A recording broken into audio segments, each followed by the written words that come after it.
Assalamualaikum warahmatullahi wabarakatuh. Kawan-kawan semua dan di seluruh Indonesia, berjumpa lagi dengan Gus Rahman dengan Ari. Pada video kali ini kita akan membedah salah satu isi dari buku saya, yang dimana buku yang kita bedah adalah buku yang ini, Bapak Ibu. Praktik dokumentasi perencanaan pengadaan barang jasa, yang merupakan seri pertama dari seri buku perencanaan pengadaan barang jasa, Bapak Ibu. Ya, buku inilah yang akan kita bedah secuplik isinya, ya, yaitu petunjuk isian formulir identifikasi kebutuhan. Ya, formulir identifikasi kebutuhan adalah bentuk formulir yang saya perkenalkan di buku ini. Dan alhamdulillah sudah ber-ISBN, tersitasi ke Google Scholar, sehingga ini bentuk formulir identifikasi kebutuhan ini bisa Anda gunakan sebagai suatu referensi dalam membuat kebijakan di lingkup perencanaan pengadaan, Bapak Ibu. Ya, silakan. Dan ini pada video ini kita akan tunjukkan seperti bagaimana sih bentuk formulirnya, ya, bentuk formulir dan petunjuk isiannya. Oke, sekilas. Saya adalah Pengelola Pengadaan Berencana Media, anggota tim Perumus Peraturan LKPP, Ketua Bidang turunan dari Perpres 12, Ketua Bidang Pengembangan Profesi dan Diklat di Ikatan Fungsional Pengadaan Indonesia, penulis buku, fasilitator BPJ Kehormatan, Property Advisor LKPP dan Pokja Tender Internasional. Anda bisa cek buku-buku saya, ada di linknya ada di sini, Bapak Ibu. Di YouTube juga ada berbagai macam buku-buku yang sudah saya tulis dan bisa Anda manfaatkan sebagai referensi. Semua buku saya ber-ISBN, terindeks ke Google Scholar, terindeks ke beberapa referensi, ya, sehingga bisa dijadikan daftar pustaka disitasi dalam sebuah penelitian, Ibu, ya. Di samping itu, izinkan saya juga menyampaikan jasa untuk mengusulkan pada Anda untuk membuat suatu kegiatan swasembada berupa penyusunan SOP pengadaan barang jasa versi saya, Bapak Ibu, yang dimana versi saya ini adalah SOP AP, tapi include juknis dan standar format dokumen. Ya, silahkan Anda bisa pelajari di sini. Bahkan perkiraan harga untuk swasembada pun juga saya sudah sampaikan di sini, Bapak Ibu, dan Anda bisa anggarkan, ya, misalnya. Disclaimer statement bahwa video ini tidak mewakili siapapun dan organisasi manapun, ini murni dari analisis dari saya, kajian dari saya, Bapak Ibu. Apabila ada hal-hal yang berbeda Bapak Ibu, ya, dengan ketentuan misalkan, ya, Anda silahkan berkonsultasi kepada LKPP, ya. Ini WhatsApp saya 085331686593. Inilah yang akan kita ulas, Bapak Ibu, ya, bab 3 halaman 28. Kalau Anda lihat buku ini, Bapak Ibu, halaman 28. Ya, ini, ya. Di halaman 28 ini langsung loncat di sininya ini, Bapak Ibu. Ya, ini kita akan ulas bagian yang ini, Bapak Ibu, ya, formulir identifikasi kebutuhan untuk jenis pengadaan barang, ya, untuk jenis pengadaan barang, Bapak Ibu. Oke, ya, kita ulas. Saya bisa cek izin, Bapak Ibu, ya, seperti ini isinya kurang lebih. Objek dari identifikasi kebutuhan ini saya ambil dari bukunya, Bapak Ibu, ya. Bahwa ada 1, 2, 3, 4, 5, 6, 7, 8. 1, 2, 3, 4, 5, 6, 7, 8. Ada 8 objek identifikasi kebutuhan untuk yang barang, Bapak Ibu. Jadi di dalam buku ini Anda akan mendapatkan isi CD-nya, Bapak Ibu. Ini adalah isi CD buku praktek dokumentasi perencanaan pengadaan. Kita akan mengulas yang ini, Bapak Ibu, yang folder nomor 1, yang file nomor 1 ini, yang dijelaskan di halaman 28 ke bawah, ya, Bapak Ibu, ya. Dan di sini kita akan mengulas format yang ini nih, Bapak Ibu. Formulir identifikasi kebutuhan. Nah, sebelum kita mengulas format yang ini, izinkan untuk mengingatkan kembali konsep besarnya nih, Bapak Ibu. Konsep besarnya seperti ini nih. Nah, ini, ya, konsep besarnya seperti ini, formulasi perencanaan pengadaan. Di mana buku ini bahkan ini saya tulis berupa jurnal juga, Bapak Ibu, ya. Saya buat di jurnal juga nih, Bapak Ibu, ngomong-ngomong seperti ini. Jadi ini draft jurnalnya yang nanti Anda bisa lihat di jurnal di Ikatan Fungsional Pengadaan Indonesia, Bapak Ibu, bahwa formulir konsep di buku ini saya menggabungkan dua kebijakan perencanaan pengadaan yang diatur di Perlem 11 tahun 2021 tentang pedoman perencanaan pengadaan barang jasa pemerintah. Di dalam Perlem 11 itu Bapak Ibu ada dua kebijakan besar sebenarnya, yaitu kebijakan peningkatan kualitas perencanaan pengadaan dan kebijakan prosedur perencanaan pengadaan atau ruang lingkup perencanaan pengadaan. Jadi dua itu di dalam buku ini saya gabungkan dalam bentuk suatu formulasi dokumen, kebijakan terkait dengan peningkatan kualitas dan kebijakan terkait dengan ruang lingkup perencanaan pengadaan, sehingga itu bisa diimplementasikan secara akuntabel berupa dokumen. Karena bagaimanapun kita dari akuntabilitas itu ukurannya kan dokumen, entah itu dokumen digital ya atau dokumen kertas ya. Nah, seperti itu. Akuntabilitas itu ukurannya dokumen bagaimanapun juga. Ya tidak Bapak Ibu. Terlepas dari bentuk dokumennya itu menggunakan kertas atau menggunakan digital atau aplikasi bahkan. Tapi intinya tetap dokumen kan gitu. Nah, itulah Bapak Ibu formulir identifikasi ini kita akan ulas di sini. Nah, bagaimana petunjuknya? Formatnya seperti ini, Bapak Ibu. Formulir identifikasi kebutuhan ya. Kita lihat peta besarnya ini. Bahwa secara implementasi formulasi perencanaan pengadaan ini diawali dengan pengisian formulir identifikasi kebutuhan. Nah, untuk barang ngisinya adalah per item barang atau per item persediaan. Misalkan di tempat Anda ada belanja modal 50 unit laptop, 50 unit printer misalnya. Ya, yang Anda paketkan dalam satu paket misalkan. Berarti formulir identifikasi kebutuhan itu diisinya adalah satu formulir untuk laptop, satu formulir untuk printer gitu. Ya.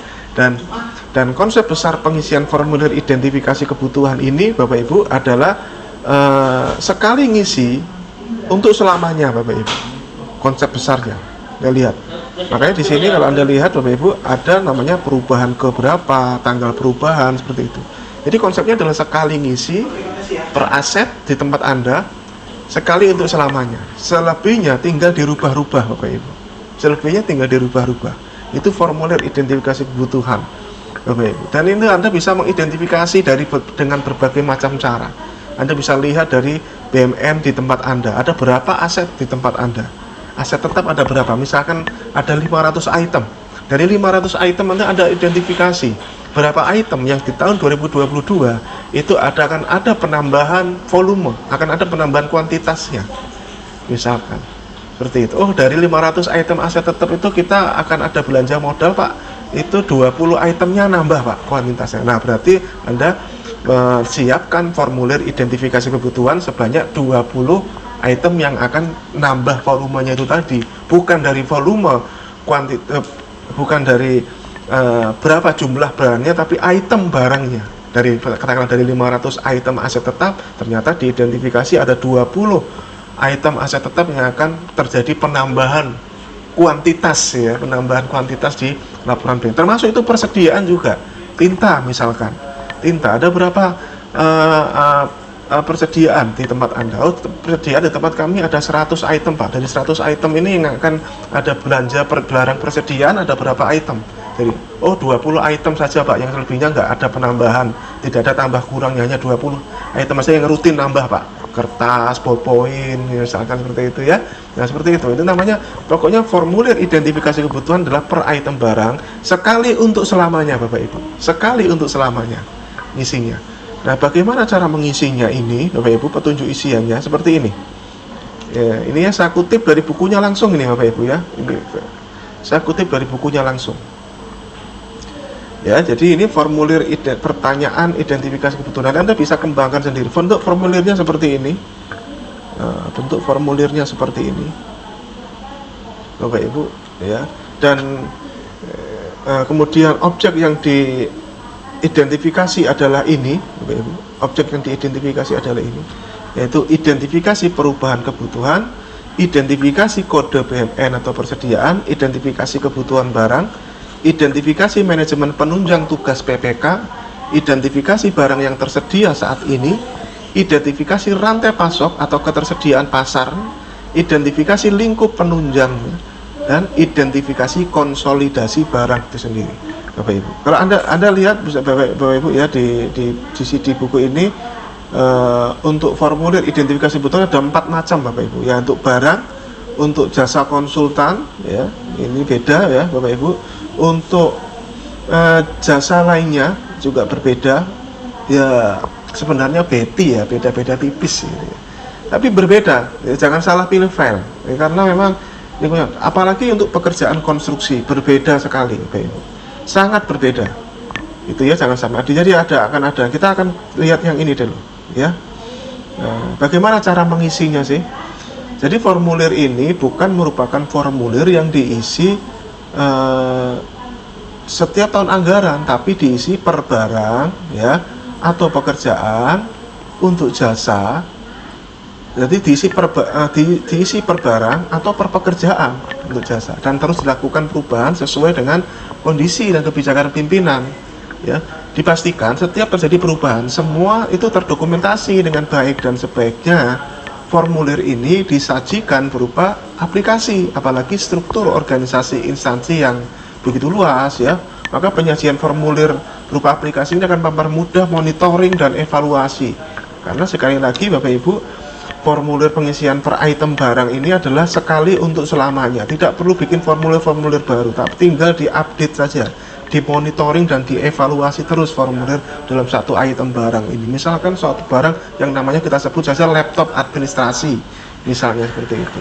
Ya, kita tinggal berapa sih laptop administrasi di tempat Anda, ya, kita mau belanja berapa, itu kita identifikasi seperti itu. Ya. Cara mengidentifikasi kebutuhan itu tidak hanya dari sisi internal dengan melihat apa yang ada di dalam kebutuhan dalam instansi kita. Cara mengidentifikasi kebutuhan juga dari sisi eksternal Bapak Ibu, yaitu apa yang kita sebut sebagai know the market demand. Know the market demand Bapak Ibu, artinya adalah Anda lihat apa yang ditawarkan pasar saat ini. Anda lihat apa yang ditawarkan pasar saat ini. Caranya bagaimana? Caranya adalah Anda tinggal buka Bapak Ibu ya, berbagai macam online shop, Shopee ya, Tokopedia ya, gitu ya, Shopee, Tokopedia, di toko daring LKPP bisa dilihat Bapak Ibu, berbagai macam online shop Bapak Ibu, toko daring LKPP juga bisa dilihat ya, seperti itu. Oke ya, ini kan ada berbagai macam kanal toko daring nih berbagai macam marketplace nih di sini nih. Nah, Anda manfaatkan nih Bapak Ibu ya, Anda manfaatkan mitra toko daring ini pada banyak sekali. Anda manfaatkan, cek masuk lewat SPSE, kemudian cek di sini Bapak Ibu. Makin kesini makin banyak loh nih, Anda lihat loh, makin kesini makin banyak Bapak Ibu marketplace yang menjual ya, Anda bisa lihat. Nah, itu namanya know the market demand Bapak Ibu. Seringkali kita mengidentifikasi kebutuhan itu harus dipancing. Apa yang ada di pasar sekarang ini Bapak Ibu, lihat apa yang di pasar di sekarang, apa yang ditawarkan oleh Blibli, apa yang ditawarkan oleh Shopee, apa yang ditawarkan oleh MBIS Market ya. Anda lihat Bapak Ibu, dan seringkali idenya itu muncul dari situ. Wah, ini ada barang bagus nih, kita kantor kita butuh nih, seperti itu. Wah, ini kita perlu adakan nih. Itulah cara mengidentifikasi kebutuhan yang paling efektif Bapak Ibu, adalah melihat apa yang ditawarkan oleh market, know the market demand Bapak Ibu. Ya, lihat dari toko daring, begitu banyak marketplace yang sudah ada sekarang ini Bapak Ibu. Juga di katalog elektronik juga bisa Anda lihat ya, itulah ya. Wah, ini di katalog ada nih, di toko daring ada nih, tapi kantor kita belum punya nih, dan ini butuh nih. Nah, itulah know the market demand. Nah, itu Bapak Ibu ya, kalau barang itu seperti itu kuncinya Bapak Ibu. Nah, ini kemudian ini berikutnya kita ini kotak perubahan ke ini diisi dengan nomor perubahan ya, diisi dengan nomor perubahan keberapa atas formulir ini. Perencanaan pengadaan bukan merupakan proses awal tahun, tapi merupakan proses yang terus berotasi sepanjang tahun. Apalagi proses revisi anggaran melibatkan banyak faktor ya, kebijakan pemerintah dan banyak sekali faktor eksternal dan internal. Jadi inilah perubahan kok. Kemudian tanggal perubahan, ya jelas nih tanggal perubahan ini diisi dengan tanggal perubahan tersebut Bapak Ibu.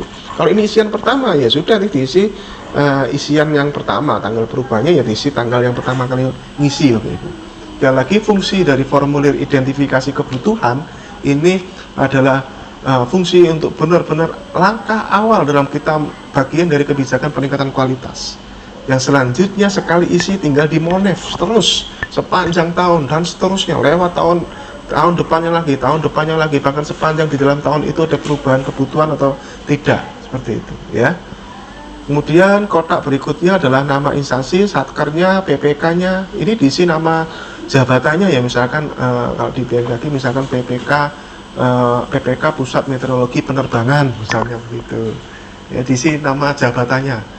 Kemudian ini program kegiatan output ini diisi sesuai dengan apa yang ada di dalam POK DIPA, Bapak Ibu, kan pasti ada nih Bapak Ibu ya, program kegiatan output ya, tinggal di copy paste saja ya, gitu ya. Pengisian formulir ini dapat dipisah-pisahkan per unit eselon 3 atau 4 atau per koordinator bagian untuk kemudian bisa digabungkan menjadi satu formulir dari keseluruhan output anggaran ya. Anda bayangkan, jadi kalau ini kebutuhan ya masing-masing unit eselon 4, unit X eselon 4 ya, masing-masing koordinator lah ya, atau subkoordinator itu punya anggaran sendiri-sendiri, maka ini bisa suruh bikin ngisi sendiri-sendiri Bapak Ibu ya, suruh ngisi sendiri-sendiri ya. Ini siapa sih? Oh ya, ini pertanyaan sering ditanyakan ke saya Bapak Ibu, siapa yang mengisi formulir identifikasi kebutuhan? Ini saya langsung buka saja draft SOP Komisi Pemberantasan Korupsi ya Bapak Ibu ya, yang saya bikin Bapak Ibu. Siapa yang membuat ini? Ini saya lihat, kita lihat Bapak Ibu di dalam SOP-nya. Kita lihat di dalam SOP-nya. Nah, Bapak Ibu, yang membuat formulir identifikasi kebutuhan ini adalah end user, pengguna akhir, ya. Ya, dengan dibantu dengan UKPBG. Ya, ini ya identifikasi kebutuhan. Ya, seperti ini Bapak Ibu, end user yang mengisi dalam SOP-nya. Bapak Ibu. Itu ya, Bapak Ibu. Itulah formulir identifikasi kebutuhan. Oleh karena itu, karena yang ngisi itu end user, Bapak Ibu, end user itu kan ada subkoordinator, ada koordinator, bisa ngisi sendiri-sendiri ya, bisa ngisi sendiri, nanti tinggal digabunglah sama PPK selaku pihak yang menyusun perencanaan pengadaan sebagai bagian dari kebijakan peningkatan kualitas perencanaan pengadaan. Itu ya. Kemudian bagian berikutnya adalah identifikasi perubahan identifikasi kebutuhan itu sendiri. Nah, ini ya. Jadi kotak ini adalah daftar perubahan identifikasi kebutuhan dari keseluruhan kotak isian formulir ini. Kotak ini sangat penting dan akan memudahkan dokumentasi, mengingat perubahan identifikasi kebutuhan merupakan hal yang sudah pasti akan terjadi, dan dengan strategi pencatatan seperti ini akan sangat memudahkan analisis dan pengambilan kebijakan serta pertimbangan-pertimbangan yang diperlukan. Yang dipastikan dalam kotak ini, inisiator atau pihak yang mengajukan perubahan itu harus jelas ya Bapak Ibu ya. Diisi semula, menjadi, alasan. Semulanya apa Bapak Ibu, menjadinya apa, alasannya apa. Itu ya, kotak alasan diisi dengan alasan, sedapat mungkin harus dijelaskan. Contohnya misalkan jumlah barang awalnya itu hanya butuh 100 unit laptop, tapi ternyata atas beberapa macam pertimbangan ya, ternyata dirubah menjadi 150 unit laptop. Alasannya apa? Alasannya tertuang di situ, misalkan kebutuhan tambahan ya, misalkan ada lain sebagainya, berbagai atau ada di situ ternyata di tengah jalan itu ada silpa, ada sisa anggaran bisa dioptimalisasi, misalkan berbagai macam faktor. Silahkan dituliskan di sini, dan siapa inisiatornya jelas di sini. Itu ya Bapak Ibu dalam mengisi formulir identifikasi kebutuhan ya. Hal-hal seperti ini akan sangat membantu proses audit Bapak Ibu. Apalagi ya, apabila misalkan di belakang nanti ada proses yang mengalami masalah hukum, maka ini dokumen berbicara Bapak Ibu. Ya, tabel ini akan berbicara historinya. Tahun pertama, tahun kedua, tahun ketiga, perubahan pertama, perubahan kedua, perubahan ke-10, perubahan ke-50, perubahan ke-100. Biarkan ini terus terdokumentasi menjadi histori yang berjalan terus-menerus Bapak Ibu. Jangan dihapus dalam satu aset, dalam satu kode BMN atau satu kode persediaan. Gitu ya. Kemudian bagian berikutnya ini adalah identifikasi kode BMN-nya. Bapak Ibu, ini diisi kode BMN-nya apa? Kode BMN itu kode persediaan, kemudian namanya apa? Jadi yang kita dalam rangka kita mengidentifikasi kebutuhan sejak awal, kita sudah merencanakan nanti akan dicatat kemana. Itu. Jangan bela-beli ya, kita mengajulkan ke akang, kita mengusulkan ini itu, nanti kita nggak mikir kita ini masuk kemana ini ya. ya diidentifikasi sejak awal. Nantinya masuk kemana ini? Kode kalau di BMN masuk kemana? Kalau aset tetap masuk kemana? Aset lainnya masuk kemana? Ya, atau persediaan masuk kemana? Itu ya kodifikasi, dan ini silakan ini berkoordinasi dengan bagian aset di tempat Anda. Itu ya, Bapak Ibu. Mengapa ini dituangkan Bapak Ibu? Dari pengalaman saya Bapak Ibu, tidak sedikit instansi yang mengalami ketidakseragaman kodifikasi BMN. Hal ini baru terlihat saat nanti jadi laporan BMN itu ya Bapak Ibu, digabung lah, barangnya sama, namanya bisa beda-beda Bapak Ibu, barangnya sama, laptop, tapi ada Bapak Ibu, kalau Anda lihat di aplikasi, kalau misalnya di KL itu namanya ada simak BMN, kalau kita search komputer saja atau laptop saja ada beberapa kelompok Bapak Ibu.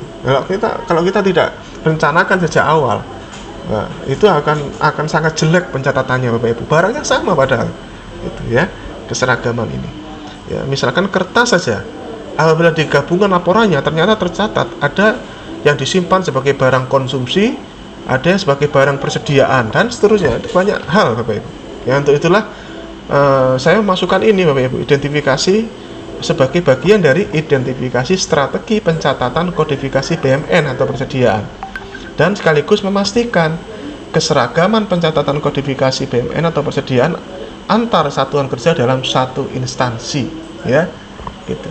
Nanti ketahuannya itu setelah kalau sudah tergabung dalam satu laporan BMN keseluruhan Bapak Ibu, yang sudah digabung menjadi dari puluhan atau ratusan user ketahuan gitu, wah ini barangnya padahal sama gitu ternyata. Nah kemudian bagian berikutnya itulah kita mengidentifikasi kebutuhan barang. Ya, nama barangnya apa? Ini kotak yang pentingnya di sini nih. Nama barangnya apa nih? Nah, ini ya kotak pentingnya di sini nih ya. Nama barangnya apa di sini? Nah, ini ya Bapak Ibu ya. Oke, nama barangnya apa? Nah, di dalam seri buku perencanaan pengadaan yang saya tulis ini Bapak Ibu, saya memperkenalkan konsep pengadaan berbasis kinerja. Bukan kontrak kinerja Bapak Ibu. Kalau kontrak kinerja itu bisa saja, cuma saya kurang tertarik karena itu seperti kita merencanakan kebijakan basis kinerja itu di tahap kontrak ya. Saya menggunakan istilah pengadaan berbasis kinerja, di mana konsep kinerja itu sudah direncanakan sejak awal di tahap perencanaan, yang nanti dilakukan eksekusinya di lewat swakelola atau lewat penyedia sejak awal gitu. Makanya pengadaan berbasis kinerja. Nah, apa yang membedakan Bapak Ibu? Kalau pengadaan berbasis kinerja intinya adalah nanti pada saat kontrak, pada saat kita melakukan pengecekan serah terima hasil pekerjaan ya, itu yang diperiksa tidak hanya volume dan spektek, tapi yang juga yang diperiksa adalah indikator kinerja yang tertuang pada spek. Harus dilakukan uji Bapak Ibu, uji mutu, uji fungsi, uji dokumen kinerja, uji mutu, uji fungsi, uji dokumen kinerja Bapak Ibu. Kalau untuk barang bagaimana Pak? Kalau untuk barang mudah Bapak Ibu ya. Kalau untuk barang itu setidaknya garansi barang dari pabrikan dibuktikan dengan konfirmasi digital. Ini caranya Bapak Ibu. Kalimat ini yang dibuktikan dengan konfirmasi digital ini sengaja saya tambahkan Bapak Ibu, karena banyak barang penipuan sekarang ya. Beberapa bulan bahkan tahun lalu ya, saya mendampingi salah satu Pemda itu kasus di Bareskrim gara-gara beli tinta doang tapi palsu Bapak Ibu, dan pengaduan gitu masyarakat palsu, deh beneran palsu gitu ya Bapak Ibu. Apa boleh buat ya konfirmasi digital. Makin kesini banyak barang-barang itu yang bisa brand-brand itu menawarkan metode konfirmasi digital Bapak Ibu ya, dalam mengklaim ya nomor seri bahwa barang itu asli dari pabrikannya, bukan barang KW gitu ya. Itu namanya uji dokumen Bapak Ibu, uji dokumen. Garansi yang lain apa Pak? Garansi dari pelaku usahanya berupa garansi purna jual, berupa manajemen respon time dan manajemen fixed time. Nah ini Bapak Ibu dituangkan nanti tinggal di dalam konsep di dalam konsep formulasi. Nanti setelah kita mengidentifikasi kebutuhan manajemen respon time dan fixed time, kita tinggal matangkan di tahap analisis pasar, minta informasi kepada para pelaku usaha bagaimana sih manajemen respon time itu dan manajemen fixed time. Kemudian laporan monitoring visual, dan ada banyak cara lain, uji mutu, uji fungsi, uji fitur ya. Ini bisa ditambahkan ini, uji fitur ya. uji fitur apa gitu ya, uji fungsi apa gitu Bapak Ibu, uji fungsi titik-titik ya, gitu kan. Barang itu ada komponen-komponennya ya tidak. Misalkan barang sederhana seperti laptop saja, kalau Anda transaksi beli laptop itu sudah, misalkan sudah oh saya beli yang ini misalkan gitu, itu sama mbak-mbaknya yang di toko itu ada diapain Bapak Ibu? Pasti akan dibuka, Pak kami buka Pak ya laptopnya, maksudnya ya dibuka, wah Pak dicoba Pak ya kameranya Pak ini kameranya fungsi Pak ya Pak, ini colokannya dibuka, dites semua Pak ya, ini tesnya USB-nya, HDMI-nya gitu ya, dicoba semua Pak ya, USB ada 3 Pak, dicoba semua Pak, ini kemudian colokan untuk headset dicoba Pak ya, berfungsi semua Pak ya, seperti itu Bapak Ibu, uji fungsi namanya ya, uji fungsi. Dan di dalam konsep kita mengidentifikasi kinerja ini Bapak Ibu, jangan sampai nanti itu Anda lakukan secara sampling. Ini adalah penyakit PPK di seluruh Indonesia Bapak Ibu. Iya, sebagian tapi mayoritas ya Bapak Ibu ya, apalagi yang pengadaan barang Bapak Ibu, ngetesnya sampling Bapak Ibu. Ini yang sangat fatal ya, ini yang sangat fatal. Kalau misalkan Anda beli 100 unit laptop gitu, ngeceknya sampling atau satu-satu ya Pak, waktunya kan sedikit. Nah sekarang saya tanya, kalau Anda beli 100 unit laptop pakai uang Anda sendiri, Anda ikhlas nggak ngeceknya sampling cuma 1-2 gitu doang? Ikhlas nggak Anda? Nggak mungkin kan. Nah saya enak aja saya bayar kok masuk ngeceknya sampling, ya cek satu-satu dong ya. Seperti itulah Bapak Ibu mindset Anda dalam melakukan pengadaan barang jasa ya.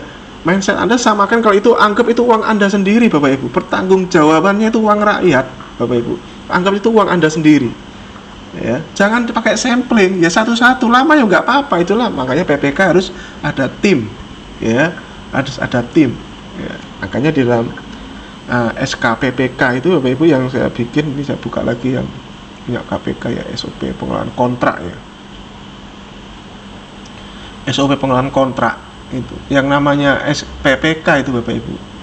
SK-nya itu kayak gini saya bikin ya, kan ada di YouTube saya itu sudah ada itu, tinggal Anda cek ya, yang namanya SKPPK ya, seperti ini Bapak Ibu. Tim pemeriksa ini nanti yang membantu juga berfungsi sebagai membantu mengidentifikasi kebutuhan dan sebagainya. Tapi PPK Bapak Ibu ya, bagi bagian dari penyusun perencanaan pengadaan seperti itu ya. Ini ya formulir identifikasi kebutuhan ya. Hal ini sangat penting diidentifikasi sejak awal untuk menentukan standar performa suatu barang atau pekerjaan pada suatu instansi yang akan nantinya digunakan untuk persyaratan penerimaan hasil pekerjaan. Konsep ini selaras dengan konsep utama buku seri perencanaan pengadaan ini yang mengandung konsep pengadaan berbasis kinerja, bukan pengadaan berbasis volume.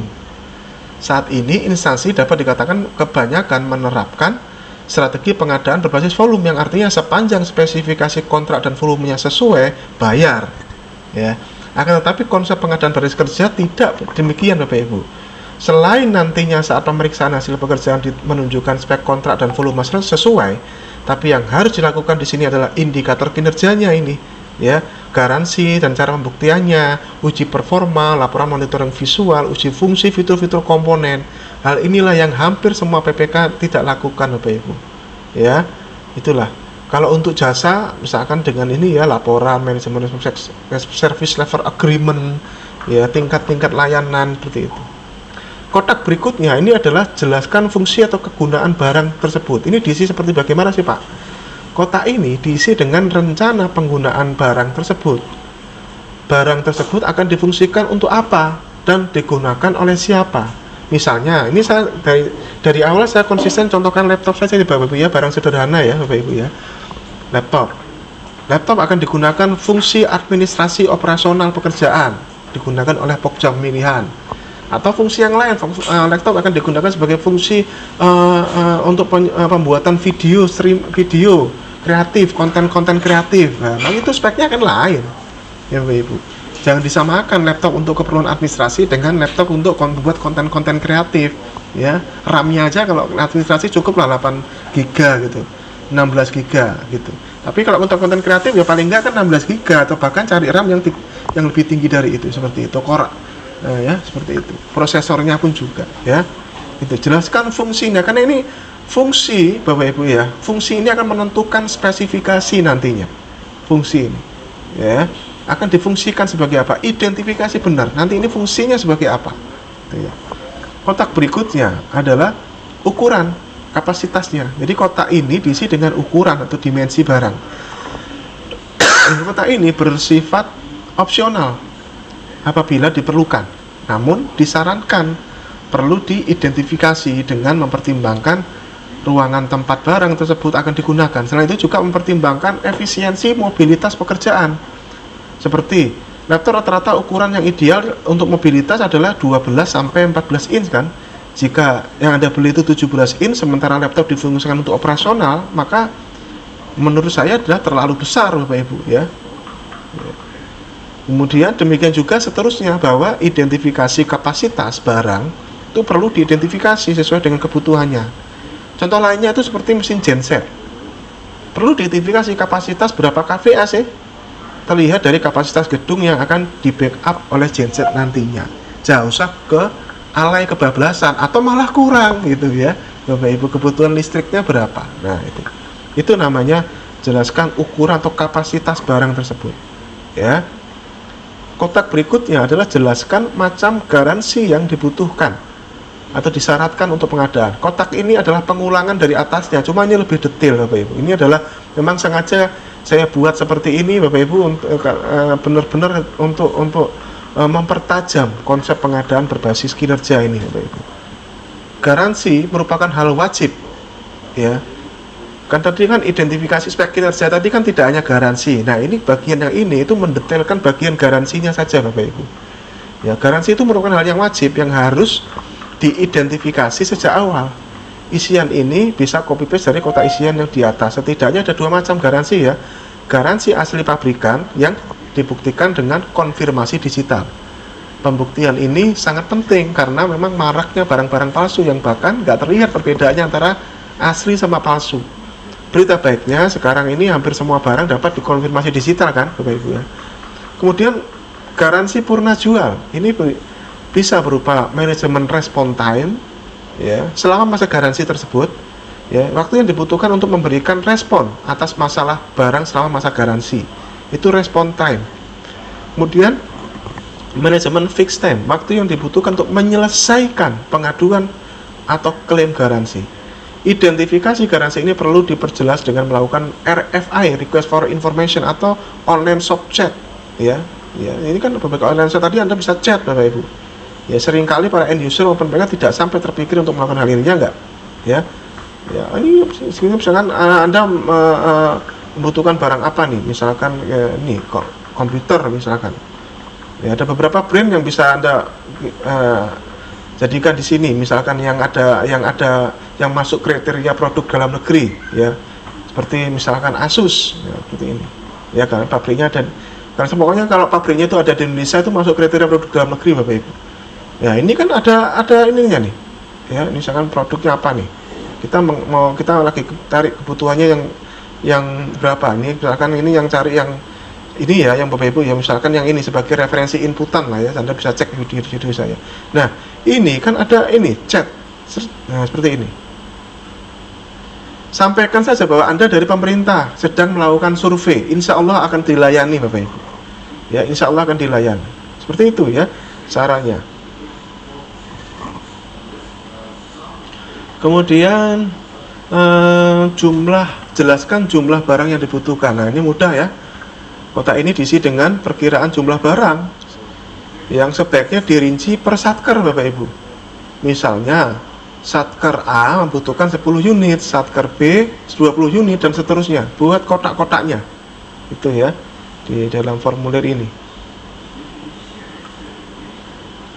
ya.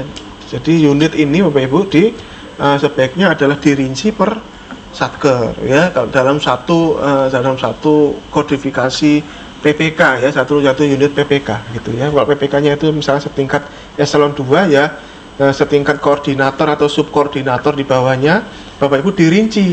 Ya, itulah namanya mengidentifikasi kebutuhan. Bapak Ibu, oh subkoordinator A butuhnya 10, subkoordinator B butuhnya cuma 1, subkoordinator C butuhnya gitu Bapak Ibu. Ini namanya kita mendetailkan bagian yang ini. Kita mengidentifikasi jumlah barang yang dibutuhkan sampai menghasilkan total. Sehingga kalau misalkan ini kita teridentifikasi, oh ternyata di pusat meteorologi penerbangan itu kebutuhan laptop di tahun 2022 itu ada 50 unit laptop. Nah, kalau ditanya sama bagian perencanaan, Bapak Ibu, kebutuhan rinciannya apa saja bisa dijawab. Ya tidak? Bisa dijawab, rinciannya ada di sini. Itulah Bapak Ibu, formulir ini gunanya sangat luar biasa Bapak Ibu. Akan sangat memudahkan, membantu pekerjaan kita. Ya, setiap kali kita ditanya justifikasi atau rincian kebutuhan, itu gunakan formulir ini Bapak Ibu. Anda bisa modifikasi sendiri. Formulir ini tidak kaku ya Bapak Ibu ya, tidak kaku. Anda bisa modifikasi sendiri. Insya Allah ini bisa menjadi bahan rujukan Anda Bapak Ibu ya untuk membuat satu kebijakan. Ya. Kotak berikutnya itu adalah jelaskan kapan barang ini direncanakan akan dimanfaatkan. Ya, di sini gampang Bapak Ibu ya. Ini diisi dengan bulan dan tahun setelah BST. Jadi misalkan kontrak dari bulan Februari sampai Maret, berarti barang akan dimanfaatkan mulai bulan April dan seterusnya gitu Bapak Ibu. Ya. Usulan tahun anggaran berapa digunakan mulai bulan April 2022 sampai masa manfaat habis ya. Selama masa manfaat ya, seperti itu. Dimanfaatkan mulai bulan April 2022 selama masa manfaat BMN gitu ya. Barang itu punya masa manfaat Bapak Ibu. Kalau laptop itu seingat saya 5 tahun kalau tidak salah masa manfaatnya ya. Nah seperti itulah Bapak Ibu ya. Itu cara mengidentifikasi. Itulah cara Bapak Ibu ya, cara mengidentifikasi kebutuhan ya. Cara sedikit tambahan Bapak Ibu, cara mengidentifikasi kebutuhan dari perspektif internal itu adalah kita mengidentifikasi dari masa manfaat dari laporan SIMAK BMN kita Bapak Ibu.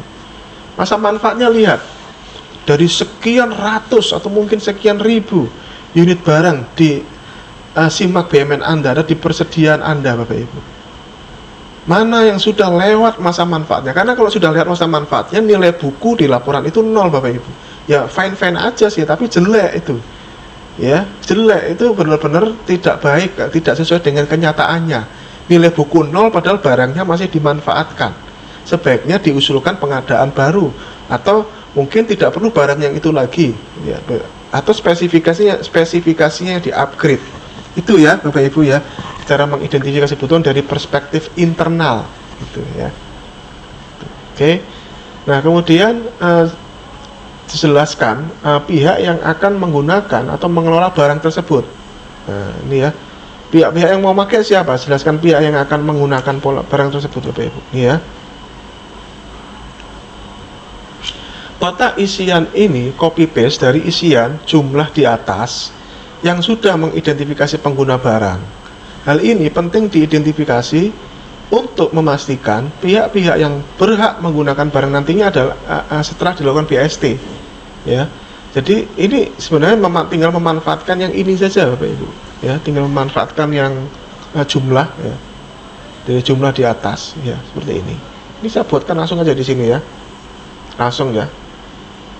Nomor jumlah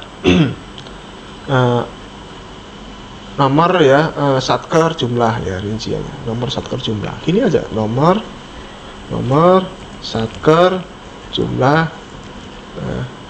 Nomor 1 satker A jumlah 10, nomor 2 satker B jumlah 2 misalkan caranya menghasilkan namanya total gitu ya, misalkan totalnya berapa. Nah ini Bapak Ibu, nah ini seperti ini. Nah ini total kebutuhan jumlah barang. Nah, ini ya. Semoga dengan contoh-contoh seperti ini lebih real Anda bisa benar-benar mempraktikkan pengisian formulir identifikasi kebutuhan. Nah di sini ya, dari di bawah tinggal di copy paste saja. Nah ya, tinggal di copy paste yang di sini nih pihak yang akan menggunakan ini. Nah, seperti ini. Ditambahkan pihak yang akan menggunakan. Nah ini tinggal sini begini kan sih, ini sudah jelas pihak yang menggunakan, ya seperti itu, Bapak Ibu. Nah ini tinggal ditambahkan lagi ya Bapak Ibu ya, ruangan, karena ini kan barang ya. Ruang, ya direncanakan mau ditaruh di ruang mana, ya seperti itu. Oke Bapak Ibu, jadi kalau yang di atas ini cukup ini saja ya, jumlah barang yang ada rinciannya, yang di bawah dikasih detailkan lagi Bapak Ibu ya. Jadi nanti ya penggunanya ya yang memang mengusulkan sejak awal, bukan cepet-cepetan ngambil di gudang ya. Kotak ini adalah copy paste di atas ya. Fenomena yang sering terjadi khususnya apabila merupakan barang persediaan nih, kayak kertas, ballpoint, itu karena tidak teridentifikasi pengguna akhirnya, beberapa pihak salah mengartikan penggunaan FIFO, first in first out. Maksud metode ini bukan siapa cepat dia dapat Bapak Ibu, tapi merupakan metode pengaturan keluar masuknya barang di gudang. Sedangkan siapa yang menggunakan tidak bergantung dari siapa yang datang dulu di gudang, tapi siapa yang melakukan identifikasi penggunaan barang tersebut pada saat perencanaan di awal. Jangan sampai satuan kecil yang malah seharusnya membutuhkan kertas lebih banyak misalnya, malah tidak mendapat jumlah yang memadai hanya karena keduluan koordinator atau subkoordinator yang lain. Gitu ya Bapak Ibu ya. Inilah gunanya kotak ini didetailkan Bapak Ibu ya. Kemudian bagian berikutnya adalah total perkiraan waktu penggunaan barang, termasuk waktu pengiriman barang sampai di lokasi ya. Jadi isikan dalam satuan hari atau minggu atau bulan. Jadi Anda isikan perkiraan jangka waktu pelaksanaan kontrak ini ya. Total perkiraan waktu pengadaan. Jadi ini Bapak Ibu, kotak ini diisi dengan perkiraan waktu ya. Misalkan ini ada contohnya di sini. Ada perencanaan itu Oktober 2021 sampai November, pemilihannya Desember sampai Desember ya, 1 bulan aja. Kontraknya Januari sampai Maret seperti itu ya. Jadi format penulisan ini lebih mudah terlihat dan lebih fleksibel Bapak Ibu. Jangan diisi tanggal lah Bapak Ibu ya, cukup bulan tahun saja, MMYYY Bapak Ibu. Setiap kali terjadi perubahan rencana maka kotak ini juga diisi ya Bapak Ibu. Jadi kotak ini setiap kali perubahan rencana di atas, itu kotak ini mestinya juga ikut berubah Bapak Ibu ya, ikut berubah, apalagi kalau perubahannya terkait dengan waktu ya. Dan ini total perkiraan waktu ya. Nah kemudian barangnya ada di katalog enggak? Katalog itu dalam hal ini adalah maksudnya adalah e-processing ya, baik itu katalog maupun toko daring, ada enggak Bapak Ibu? Kotak ini bukan merupakan pilihan prioritas harus menggunakan e-purchasing atau tidak, tapi lebih kepada identifikasi barang tersebut itu ada nggak di katalog yang nantinya wajib menggunakan e-purchasing, tetapi lebih kepada identifikasi status barang tersebut juga sudah ada di LKPP, di katalog LKPP. Nah, sedangkan metodenya tergantung nanti kebijakan instansi. Misalnya pengadaan 3 unit laptop yang banyak dijual di katalog, pada kotak isian diisi iya, namun metode pemilihannya nanti pengadaan langsung ke toko komputer di tempat Anda langsung ya. Nah, cuma beli 3 aja Pak, langsung aja, mending kita bagi-bagi rezeki sama toko laptop, yang penting kan toko laptop beneran ya, gitu ya. Hal-hal seperti ini harus tertuang pada kotak ini dengan artian memberikan informasi, memang laptop yang akan dibeli terdapat pada katalog atau pada toko daring ada, akan tetapi dengan pertimbangan layanan purna jual yang dinilai lebih baik langsung pada toko komputer di kota Anda, maka metodenya digunakan metode pengadaan langsung. Itu misalnya seperti itu Bapak Ibu ya. Itu ya, kotak ini seperti itu penjelasannya ya. Kemudian kotak berikutnya ini adalah jelaskan tingkat prioritas kebutuhan barang. Bila perlu mohon dijelaskan pilihan lainnya. Nah, tinggi, sedang, rendah. Nah, kotak ini memang opsional, namun penting Bapak Ibu untuk identifikasi. Kriteria risiko rendah, sedang, tinggi itu nggak diatur. Namun instansi dapat membuat kriteria sendiri kan.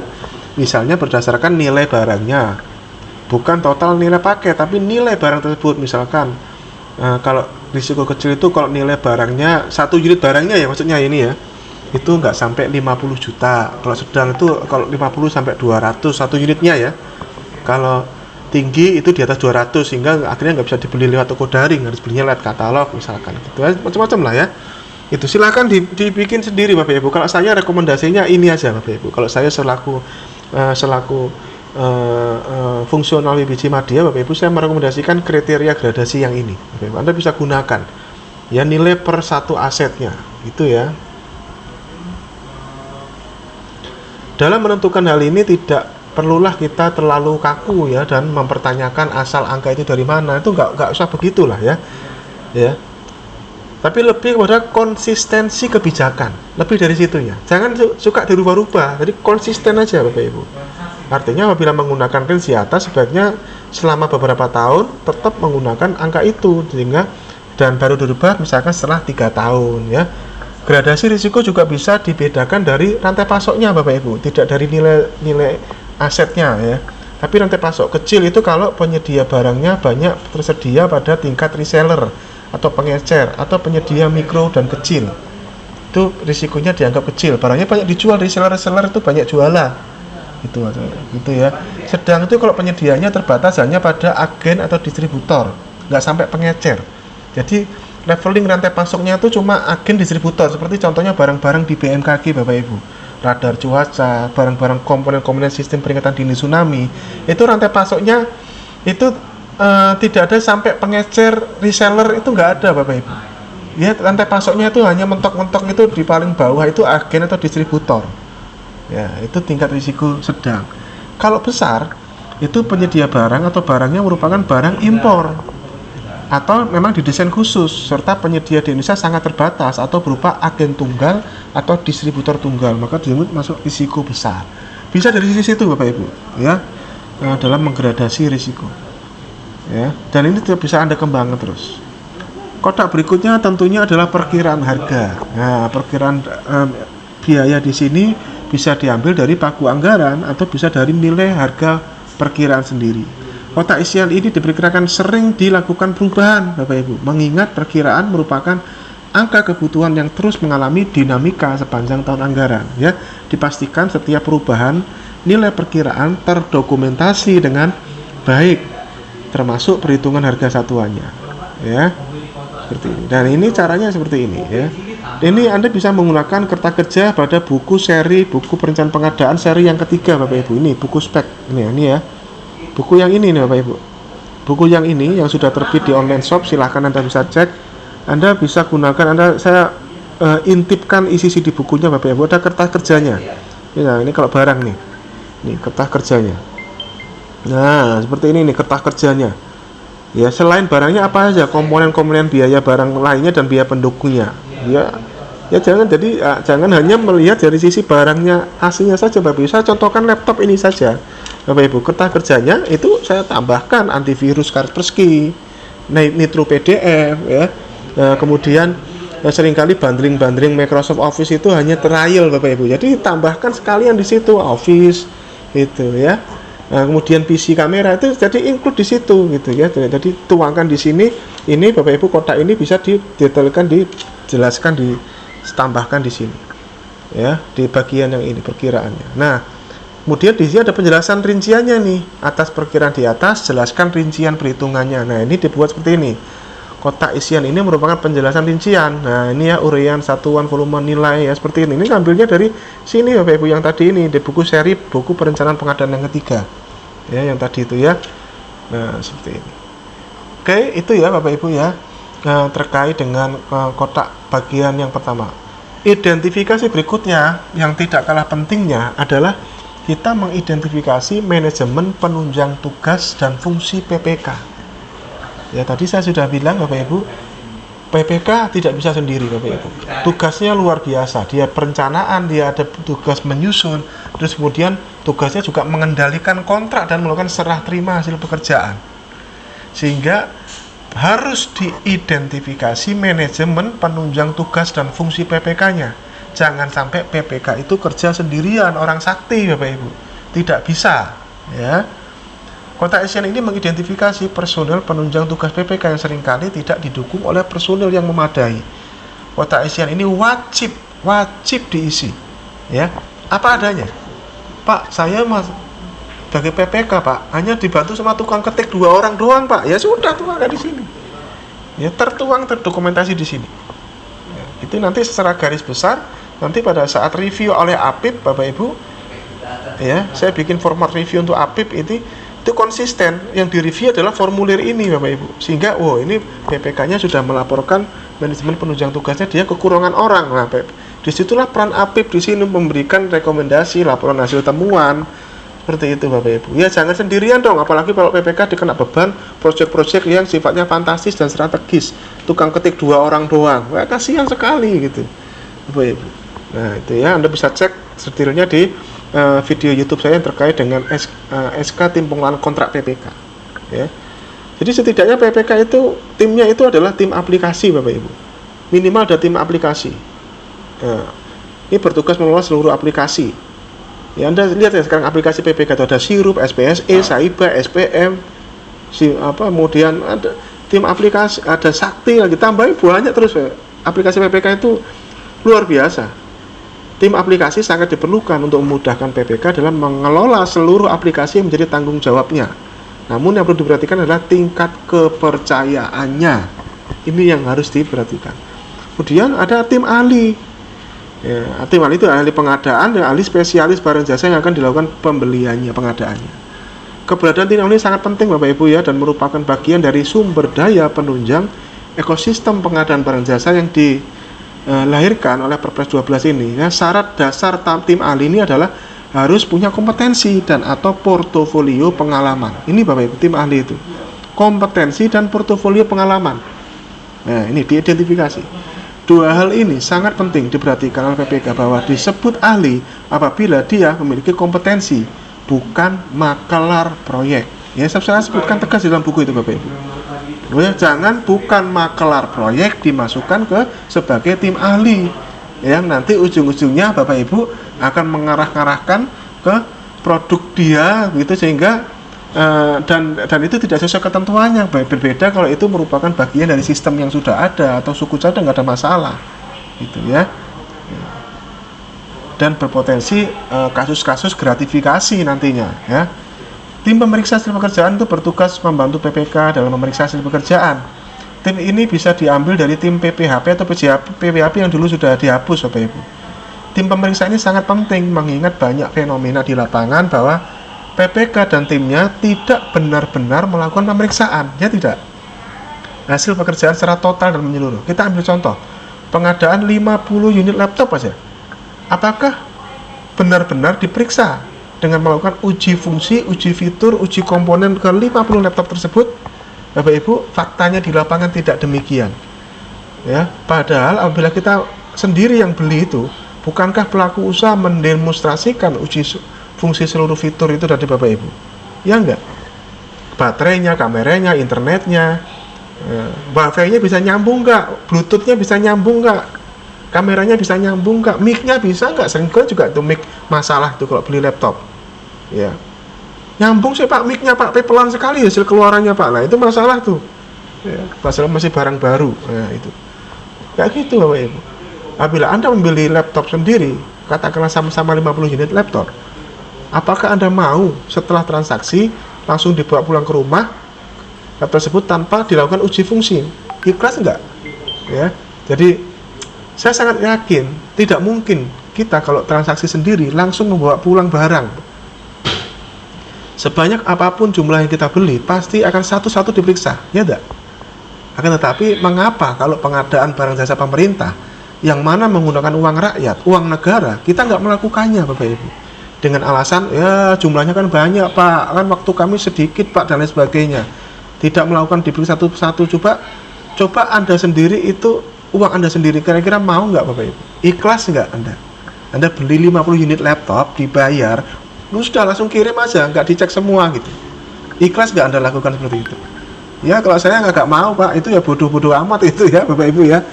Ya lama juga nggak apa-apa, mau saya beli kok gitu, ya, saya bayar kok. Itu ya. Kotak berikutnya adalah Apabila PPK dibantu oleh tim atau tenaga ahli, jelaskan pada kotak lainnya. Nah ini ya, ya atau enggak? Ada tim ahlinya atau enggak? Ini mempertegas kotak yang tadi di atas tadi Bapak Ibu. Ada tim tenaga ahlinya enggak? Ya, karena banyak fenomena di lapangan PPK itu di SK tim pengelolaan PPK itu tidak dibekali oleh tim ahli atau tenaga ahli Bapak Ibu. Ahli ini adalah dua macam ya, ahli pengadaan terkait dengan ketentuan pengadaan barang jasa, oleh karena makanya ada orang-orang seperti kami, property advisor, LKPP seperti ini Bapak Ibu, atau ahli barang jasa tersebut Bapak Ibu. Nah, ini. Kalau sudah ada, tinggal dijelaskan. Nah, dijelaskan ini timnya, stafnya, ya, seperti ini. Yang ada di sini nih, yang di dalam SK tadi nih, SK tim pengelolaan kontrak PPK tadi Bapak Ibu ya. Kotak ini mengidentifikasi dan data dukung, terutama bila ternyata PPK tidak didukung oleh personel yang memadai. Kotak isian ini merupakan kesempatan PPK untuk mencurhatkan diri terhadap ketersediaan tim. Tuangkan seluruh staf dan ahli yang memang Anda SK-kan. Apabila dirasa kurang, maka formulir ini akan menjadi justifikasi Anda untuk meminta personil lewat formulir ini. Itulah gunanya formulir ini. Itu ya. Berikutnya adalah terkait tingkat beban tugas dan tanggung jawab pegawai dalam melaksanakan tugas dan fungsi tim pengelolaan manajemen PPK. Ya, tinggi, sedang, rendah. Nah, ini Bapak Ibu, kotak ini mengidentifikasi tingkat beban tugas per personil, bukan keseluruhannya, per personil. Kriteria rendah, sedang, tinggi itu nggak ada ketentuan khususnya ya. Disinilah diperlukan para ahli pengadaan Bapak Ibu ya untuk menggradasi tenaga ahli dirinya sendiri ya. Ini saya berikan rekomendasi Bapak Ibu bagaimana cara menggradasinya di dalam video ini. Kecil itu kalau bertugas sebagai dokumentasi dan pengetikan baik hard copy maupun soft copy. Itu kecil. Sedang kalau tugas dia adalah mengisi inputan aplikasi. Sedang. Besar kalau tugas dia adalah memberikan masukan, rekomendasi, saran terhadap isian kebijakan pada seluruh dokumen yang melibatkan PPK. Ya, seperti ini contoh menggradasinya, Bapak Ibu. Anda bisa isi dengan kalimat-kalimat yang ada di sini. Oke. Kemudian kotak ini dapat langsung menggunakan tabel di atas ya dengan menambahkan kolom risiko beban tugas. Ya, nama si A, tugasnya ini. Tugasnya dia sebagai staf apa? Staf aplikasi misalkan. Risiko, nah, aplikasi di sini risiko sedang, gitu. Jadi diidentifikasi beban tugas per pegawai yang Anda SK-kan sebagai PPK. Itu ya, Bapak Ibu. Kemudian kotak berikutnya adalah apakah jumlah barang yang telah tersedia atau yang dimiliki sekarang ini sudah dapat memenuhi kebutuhan pada unit kerja PPK saat ini atau tidak. Ya, kalau ini statusnya sedang tidak ada penambahan barang, ya, misalkan tahun 2022 ini Pak tidak ada belanja modal laptop Pak, kami merasa ini cukup Pak, maka formulir identifikasi kebutuhan ini pada update per misalkan di bulan Januari 2022 misalkan gitu ya, diupdate bagian yang ini diisi tidak, ya sudah, iya ya artinya sudah bisa memenuhi. Tapi kalau ada rencana belanja modal di tahun 2022 maka berarti masih dianggap belum memenuhi, tidak ya. Kotak ini mengidentifikasi kebutuhan ideal, misalnya mau beli smart display informasi cuaca yang dipasang di jalan, diidentifikasi butuhnya 500 titik. Namun karena keterbatasan anggaran hanya dikasih 300 titik. Untuk itulah kotak isian ini diperlukan untuk media informasi dalam menuangkan kebutuhan idealnya. Gitu ya. Jadi dituangkan kebutuhannya berapa ya. Kemudian yang sudah ada, yang sudah tersedia berapa. Ya. Gitu. Itu ya Bapak Ibu. Kita contohkan ya. Ini langsung saja kita praktekkan dah. Karena ini sejak saya launching buku ini Bapak Ibu, itu pertanyaan yang paling banyak ke saya itu adalah cara ngisi formulir identifikasi kebutuhan itu caranya bagaimana Pak? Sebenarnya di situ ada ya. Tapi kalau Anda beli buku saya, Anda insya Allah paham ya. Karena ini sebenarnya saya hanya membedah apa yang ada di buku saya Bapak Ibu. Ya, kan tapi Bapak Ibu, yang memang harus dipancing lah ya, maklum ya, Indonesia gitu ya. Ya, nama kebutuhan, ya nama kebutuhan ketersediaan. Ya, seperti ini. Nama kebutuhan ketersediaan. Seperti ini saja sudah cukup lah ya. Nah, ini. Nomor jumlah kebutuhan ketersediaan saat ini. Nah, ini enak nih. Ini misalkan kita contohkan, kan ini jelas untuk barang laptop nih, misalkan.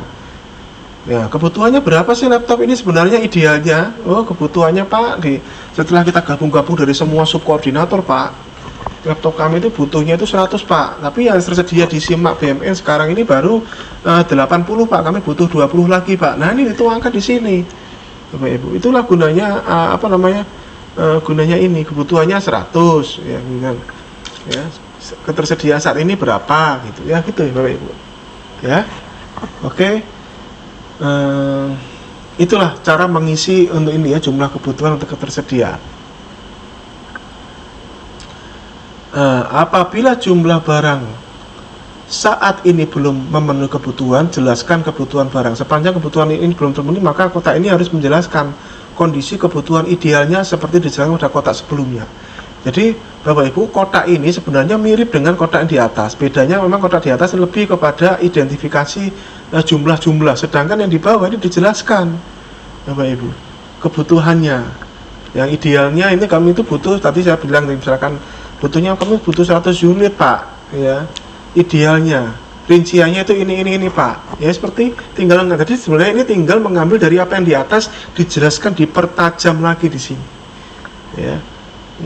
Yang khusus untuk mempertajam bagian dari kebutuhan idealnya itu berapa sih, sehingga nanti pada saat di review oleh Apip Bapak Ibu, Apip juga akan mereview ini bagian kotak ini. Oh, ternyata di satker pusat ini gitu ya, pusat A gitu ya, kebutuhan laptopnya itu idealnya sekian, rinciannya sekian, tuh ada di sini gitu Bapak Ibu ya gitu. Nah, kemudian identifikasi berikutnya ini adalah identifikasi barang yang saat ini tersedia Bapak Ibu. Jumlahnya ada berapa? Nah, kotak isi diisi dengan jumlah barang pada kodifikasi ini. Kotak ini selanjutnya akan dirinci lagi di kotak di bawahnya. Ya, jumlahnya ada berapa? Laptop 100 unit misalkan gitu. Ya, kemudian di kotak di bawahnya ini adalah layak pakai berapa, rusak ringan berapa, rusak berat berapa. Nah, didetailkan per lokasinya Bapak Ibu. Per lokasinya didetailkan di satker mana atau subkoordinator mana atau koordinator mana, jumlahnya berapa gitu ya, yang layak pakai, yang rusak ringan, yang rusak berat. Nah, ini Bapak Ibu. Inilah yang bagian yang bagus Bapak Ibu ya dari suatu identifikasi kebutuhan ya. Nah, ini. Kemudian lokasinya di mana saja ya, lokasi keberadaannya di mana saja di sini. Dirinci lagi di sini.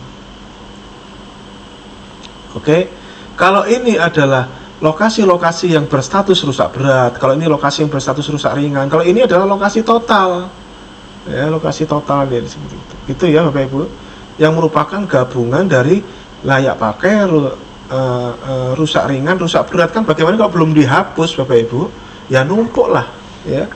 Jadi masuk ke aset. Tadi total 100 unit yang di atas tadi, misalkan ini berisi 100 unit. Misalkan dirinci dari 100 unit Pak yang layak pakai, itu totalnya adalah 90 Pak. Yang rusak ringan 5, rusak berat 5 Pak. Sehingga totalnya adalah total 100, di mana lokasinya ada ruangan ini semua Pak. Itu ya cara mengisinya Bapak Ibu. Kemudian kotak berikutnya ini adalah berisi sumber dana pengadaan barang tersebut pada tahun-tahun sebelumnya. Ya, kotak ini diisi dengan rincian sumber dana yang sebaiknya dilengkapi dengan informasi pengadaan tahun berapa gitu ya. Kotak isian ini sangat penting untuk mengidentifikasi barang yang dimiliki sekarang ini merupakan pengadaan tahun berapa dan didanai dari mana gitu ya.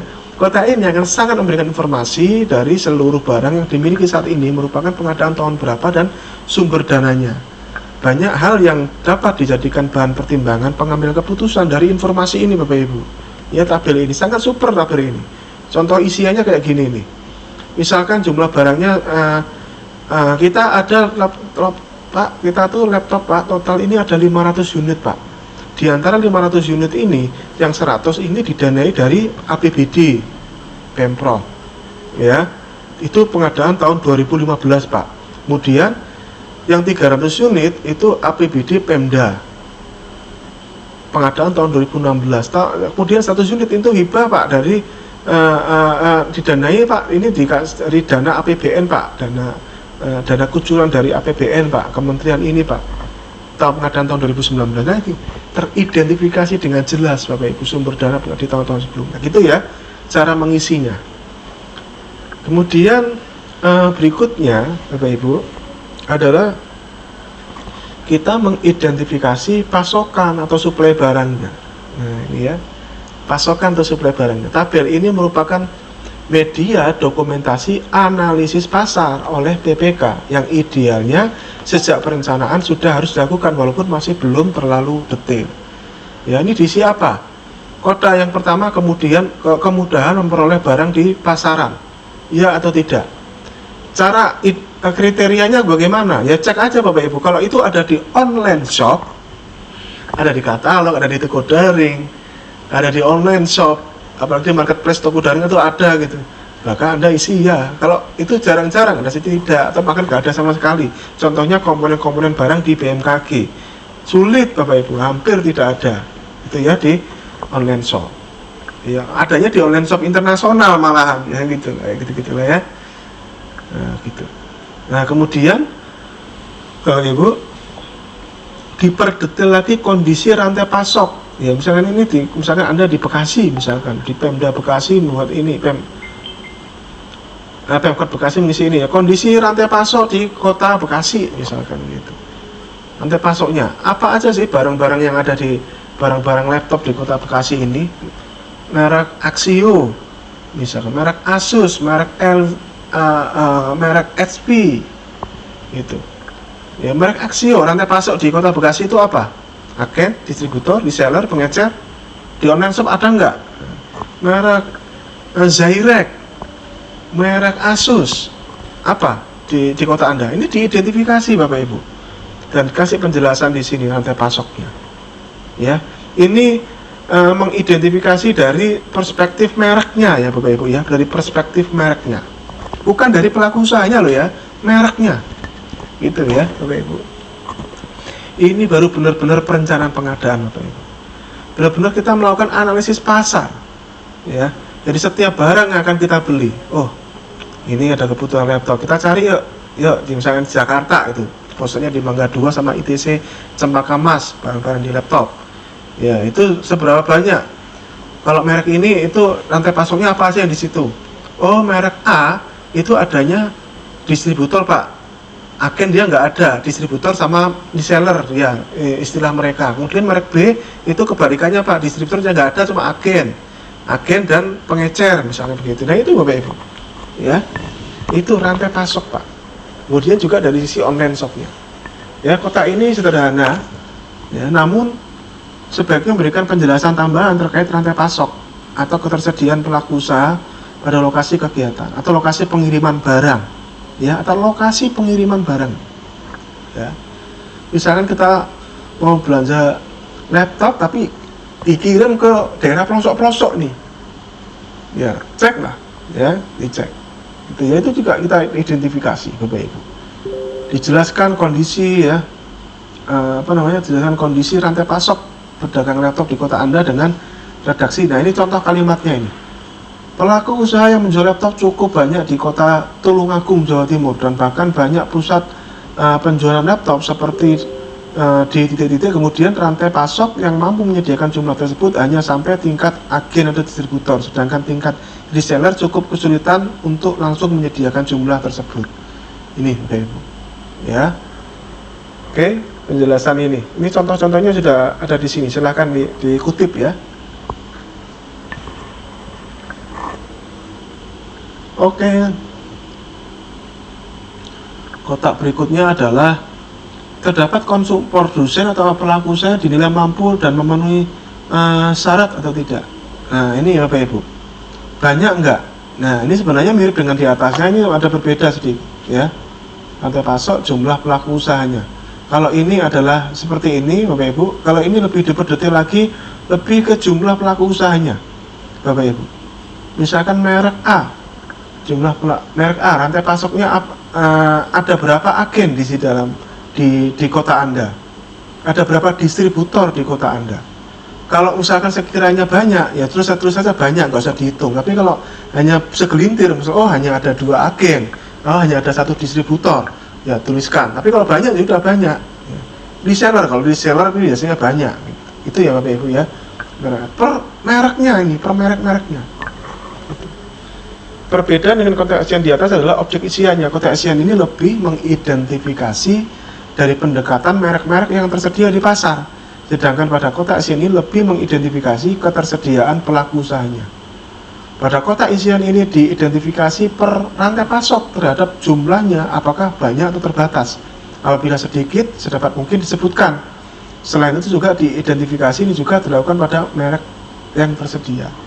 Itu ya, perbedaan kotak ini dengan kotak yang sebelumnya.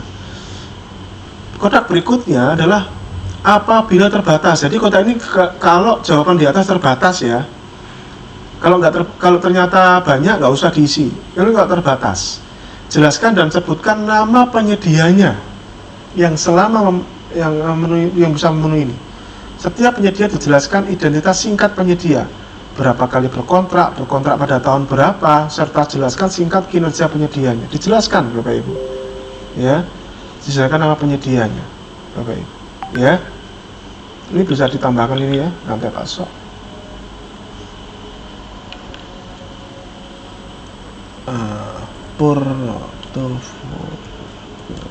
Penyedia. Nah, gini ya. Penjelasan atau portofolio, silahkan Anda bisa kreasi. Sekali lagi format saya itu Bapak Ibu ya, bikin format seperti ini tujuannya itu memancing saja Bapak Ibu. Yang penting kan mukanya ada, sudah wajahnya sudah ada. Saya yakin Anda bisa modifikasi sendiri. Itu Bapak Ibu.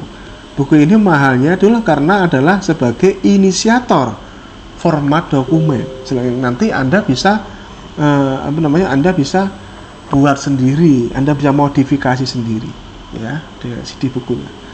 Oke. Kemudian Bapak Ibu, kriteria barang. Apakah ini masuk produk dalam negeri, barang impor, pabrikan, kerajinan tangan. Nah, ini ya Bapak Ibu, produk dalam negeri, barang impor. Kriteria produk dalam negeri itu apa sih Bapak Ibu? Anda jangan berpikir produk dalam negeri itu mesti merek dalam negeri. Belum tentu Bapak Ibu. Saya lihat dulu ya aturannya ya. Peraturan Menteri. Bukan sebentar. Kemarin sudah saya download. Ini dia Bapak Ibu. Peraturan Menteri Perindustrian nomor 16 tahun 2011. Nih saya buka nih.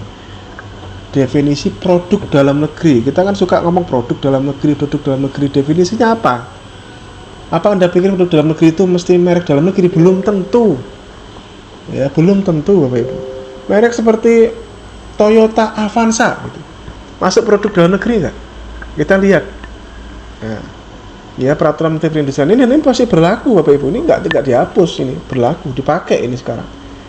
Produk dalam negeri adalah barang, jasa termasuk rancang bangun dan perkayasaan yang diproduksi atau dikerjakan oleh perusahaan yang berinvestasi dan berproduksi di Indonesia, yang dalam proses produksi dan atau pengerjaannya dimungkinkan menggunakan bahan baku atau komponen impor.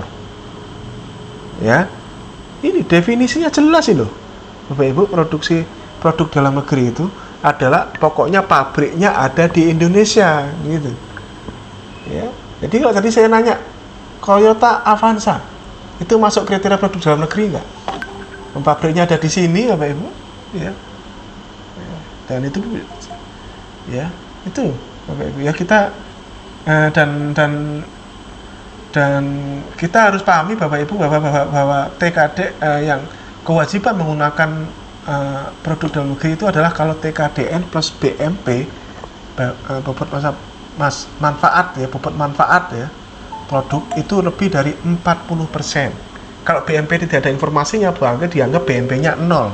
Artinya butuh TKDN di atas 40%. Bapak Ibu, untuk benar-benar mewajibkan produk dalam negeri. Ya. Yang penting itu adalah pabrikannya ada di Indonesia. Nah ini ya. Atau memang barangnya memang murni impor. Kemudian dari sisi pabrikan ini bisa lebih dari satu ya, atau kerajinan tangan. Ya, ini ya Bapak Ibu ya. Kotak berikutnya ini adalah identifikasi terkait dengan SNI wajib. Nah ini SNI wajib. Ini bisa cek nanti ya. SNI wajib. Ini dia Bapak Ibu. Jadi Kemenperin itu mengeluarkan daftar SNI wajib, Bapak Ibu. Pada prinsipnya dari sisi kita pemerintah, ya SNI ini merupakan hal yang wajib untuk semua paket pengadaan, Bapak Ibu, pada prinsipnya. Jadi saja memang Kemenperin, ya, secara keseluruhan proses bisnis suatu bidang perindustrian, Bapak Ibu, SNI itu pada prinsipnya sukarela, kecuali SNI yang ada di sini, gitu, ya. Makanya kita identifikasi lah, kalau kita mau pengadaan barang yang SNI-nya ada barang yang ada di sini, maka kita identifikasi. Ya, contohnya kayak air mineral 3553/2015, seperti itu. Itu ya, Bapak Ibu. Nomor SNI-nya silahkan diidentifikasi di sini, nomor SNI-nya. Gitu. Nah, kemudian TKDN, ya, TKDN. Perlu pakai TKDN nggak? Anda mempersyaratkan TKDN kalau memang Anda mengidentifikasi ada brand yang TKDN plus BEP-nya di atas 40%, Bapak Ibu. Ini sesuai ketentuan pada Perpres nih ya. Ini ya, sesuai dengan Perpres. Kita buka TKDN. Nah, ini ya Bapak Ibu. Kewajiban penggunaan, ini kementerian wajib menggunakan produk dalam negeri termasuk rancang bangun dan perkayaan nasional. Nah, kewajiban ini ya, wajib yang dimaksud di ayat 1. Jadi kalau membaca kata wajib di pasal 66 Perpres ini Bapak Ibu, jangan sepotong-sepotong.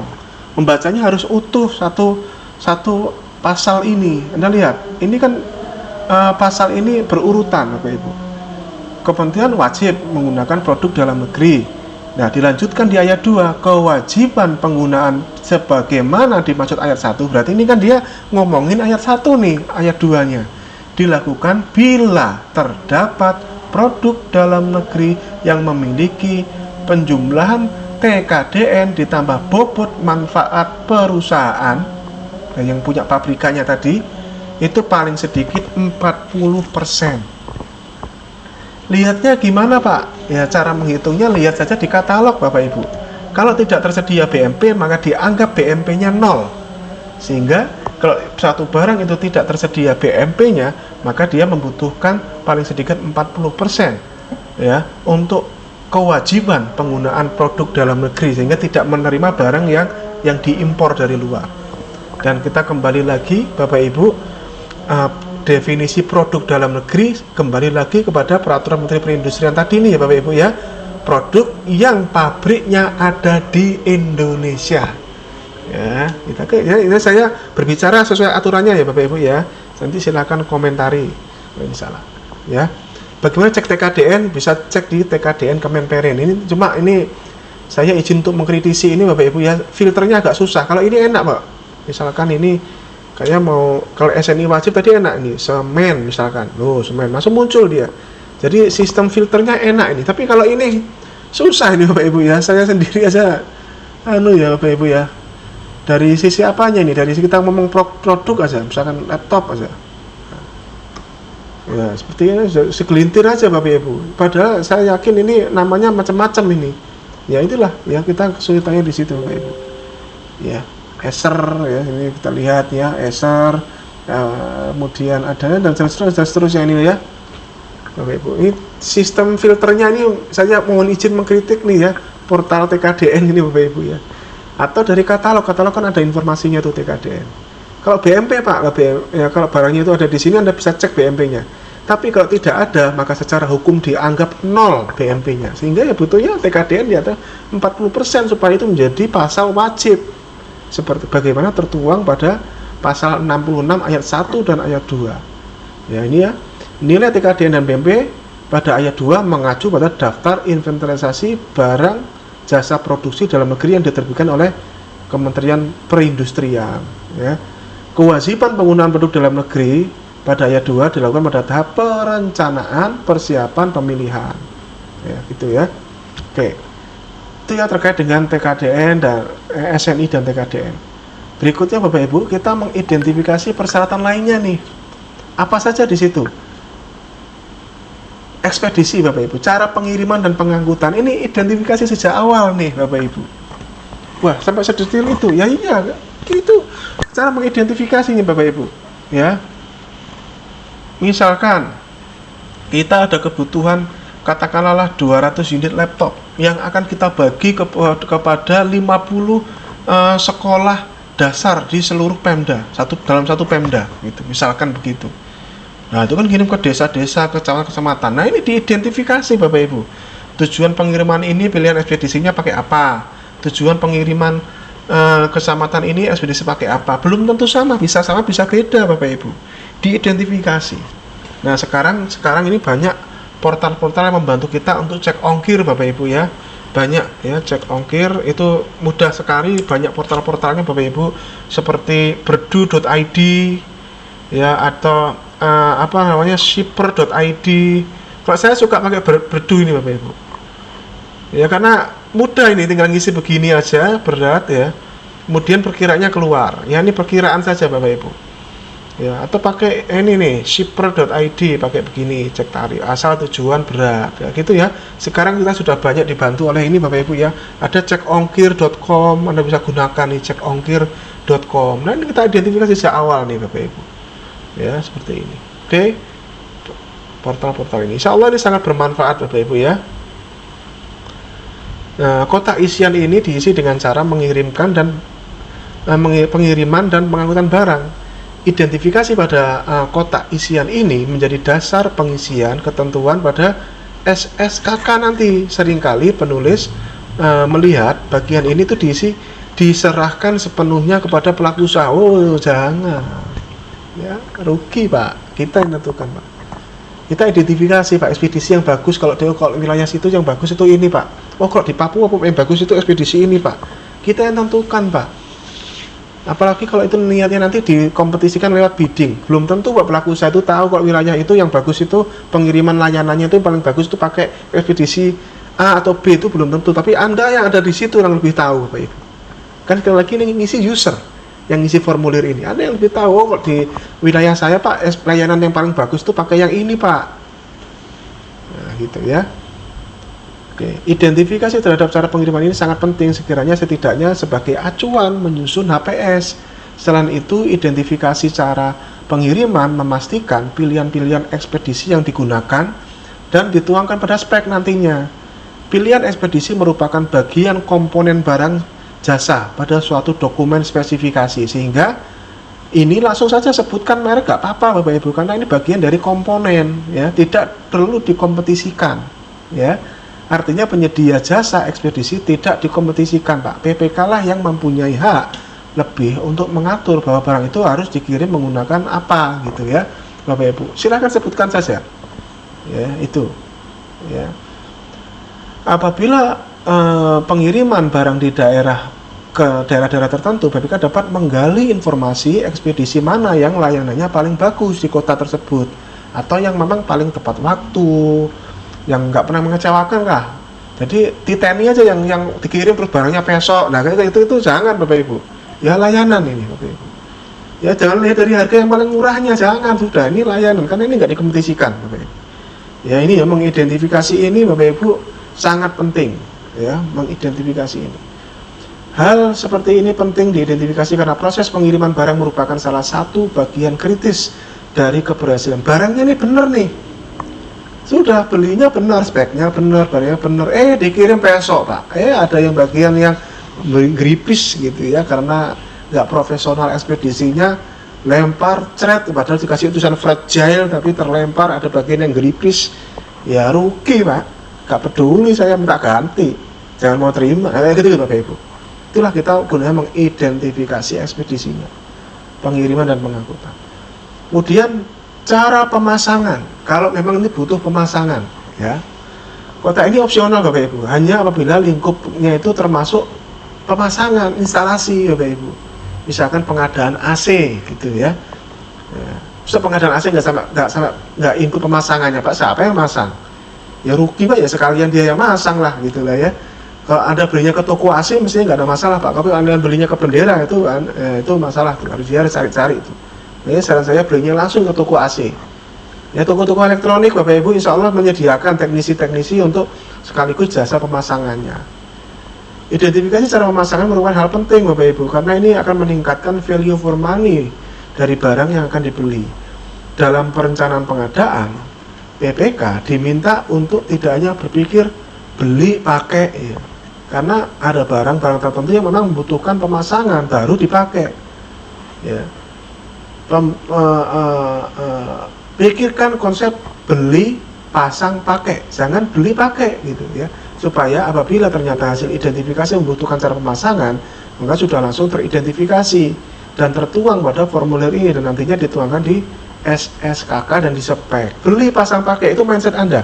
Beli, pasang, pakai. Beli, pasang, pakai gitu. Perkara nanti nggak ada pasang itu, tapi yang penting jangan diniatkan sejak awal itu beli pakai, nanti akan terlewat pasangnya Bapak Ibu ya. Nggak sedikit praktek penyusunan spek itu yang mengabaikan hal ini dan akhirnya membuat ketika barang datang terjadi perselisihan, sopo sing install Pak gitulah Bapak Ibu. Jadi mindset kita adalah beli, pasang, pakai. Cara pemasangan dapat diketahui dengan melalui request for information ya, request for information kepada pelaku usaha atau melalui konten online seperti YouTube ya, contohnya pengadaan Smart TV yang pemasangannya menggunakan bracket standing, sehingga pada kotak isian ini diisi Smart TV dipasang di atas bracket standing dengan spesifikasi, nah kayak gitu. Nanti ujungnya ke situ tuh cara pemasangan ya, cara isian contohnya seperti ini. Nah, ini contohnya seperti ini. Oke. Ya, Smart TV pakai bracket standing atau pakai gantung misalkan. Itu ya, diidentifikasi sejak awal. Kotak berikutnya adalah cara nyimpennya. Ini khususnya untuk barang-barang yang sifatnya persediaan nih Bapak Ibu. Kotak ini digunakan untuk mengidentifikasi cara penyimpanan barangnya bagaimana Bapak Ibu. Cara penyimpanan barangnya bagaimana. Nah ini diidentifikasi sejak awal, khususnya barang yang memang nggak langsung dipakai atau merupakan barang persediaan. Nah, kotak ini seringkali diabaikan Bapak Ibu, atau diserahkan sepenuhnya pada penyedia, pelaku usaha. Sebaiknya kotak ini diidentifikasi secara serius loh, cara penyimpanannya. Apalagi barang-barang yang mudah lembab seperti kertas, Anda beli 500 rem kertas, ya, itu. Ada identifikasi, Bapak Ibu. Formulir identifikasi kebutuhan ini efeknya bukan hanya ke proses pengadaan barang jasa, Bapak Ibu. Efeknya adalah ke bidang-bidang yang lain seperti manajemen pergudangan di instansi Anda. Ngefek kan dari formulir identifikasi kebutuhan ini. Oh, kami identifikasi barang yang berupa kertas untuk alat tulis, untuk kertas cetak gitu ya. Itu dia mintanya diidentifikasi dia harus menggunakan alas yang terbuat dari apa begitu misalkan. Sehingga nanti itu efeknya formulir ini disampaikan kepada bagian manajemen pergudangan di tempat Anda. Ya, itulah Bapak Ibu betapa hebatnya Bapak Ibu efek dari formulir identifikasi kebutuhan ini. Ya, dia berefek ke berbagai macam sektor yang terkait dengan pengadaan. Kita berbicara pengadaan jangan hanya proses pemilihannya saja Bapak Ibu. Ya, ada bagian-bagian yang ikut terlibat di sini. Nah, ketentuan identifikasi cara penimbunan atau penyimpanan ini tidak selalu nantinya ditindaklanjuti dengan pengadaan pada satu paket yang sama. Bisa jadi berbeda paket pengadaan. Yang penting pada formulir ini sudah teridentifikasi. Misalnya kebutuhan palet plastik untuk penyimpanan gudang terhadap ratusan rem kertas. Maka dari identifikasi ini melahirkan setidaknya 2 paket kan, pengadaan kertas itu sendiri dan pengadaan palet plastik. Ya, dari contoh isian ini maka dapat diisi dengan disimpan pada gudang suhu ruangan dengan didasari palet plastik. Ini contoh isiannya begini. Nah, ini ya, gitu Bapak Ibu ya cara mengisinya, cara penimbunan itu ya. Kemudian kita mengidentifikasi berikutnya, kotak berikutnya adalah kita mengidentifikasi cara penggunaannya. Manual atau otomatis. Nah, ini sering kita abaikan hal seperti ini Bapak Ibu, apalagi kalau pengadaan yang merupakan jenis-jenis barang elektronik. Yes, Bapak Ibu, jangan diabaikan. Kotak isian ini untuk mengidentifikasi cara penggunaan barangnya. Hal ini perlu diidentifikasi. Walaupun mungkin isian kalimatnya sederhana, sesuai pada buku manual barang, misalkan begitu. Diisi aja begini, sesuai pada buku manual barang. Tapi tertuang, Bapak Ibu. Kan belum tentu ini bisa Anda tambahkan dengan cara-cara yang lain gitu ya. Ini isinya sesuai dengan buku manual barang ya. Jadi jangan sampai Anda beli barang-barang elektronik, buku manualnya kagak ada di dalamnya nih ya. Bisa jadi Pak, bisa jadi Pak, orang barang elektronik Pak ya. Anda apalagi Anda belinya banyak tuh, Anda katakan tadi beli 50 unit laptop, apakah Anda cek semua?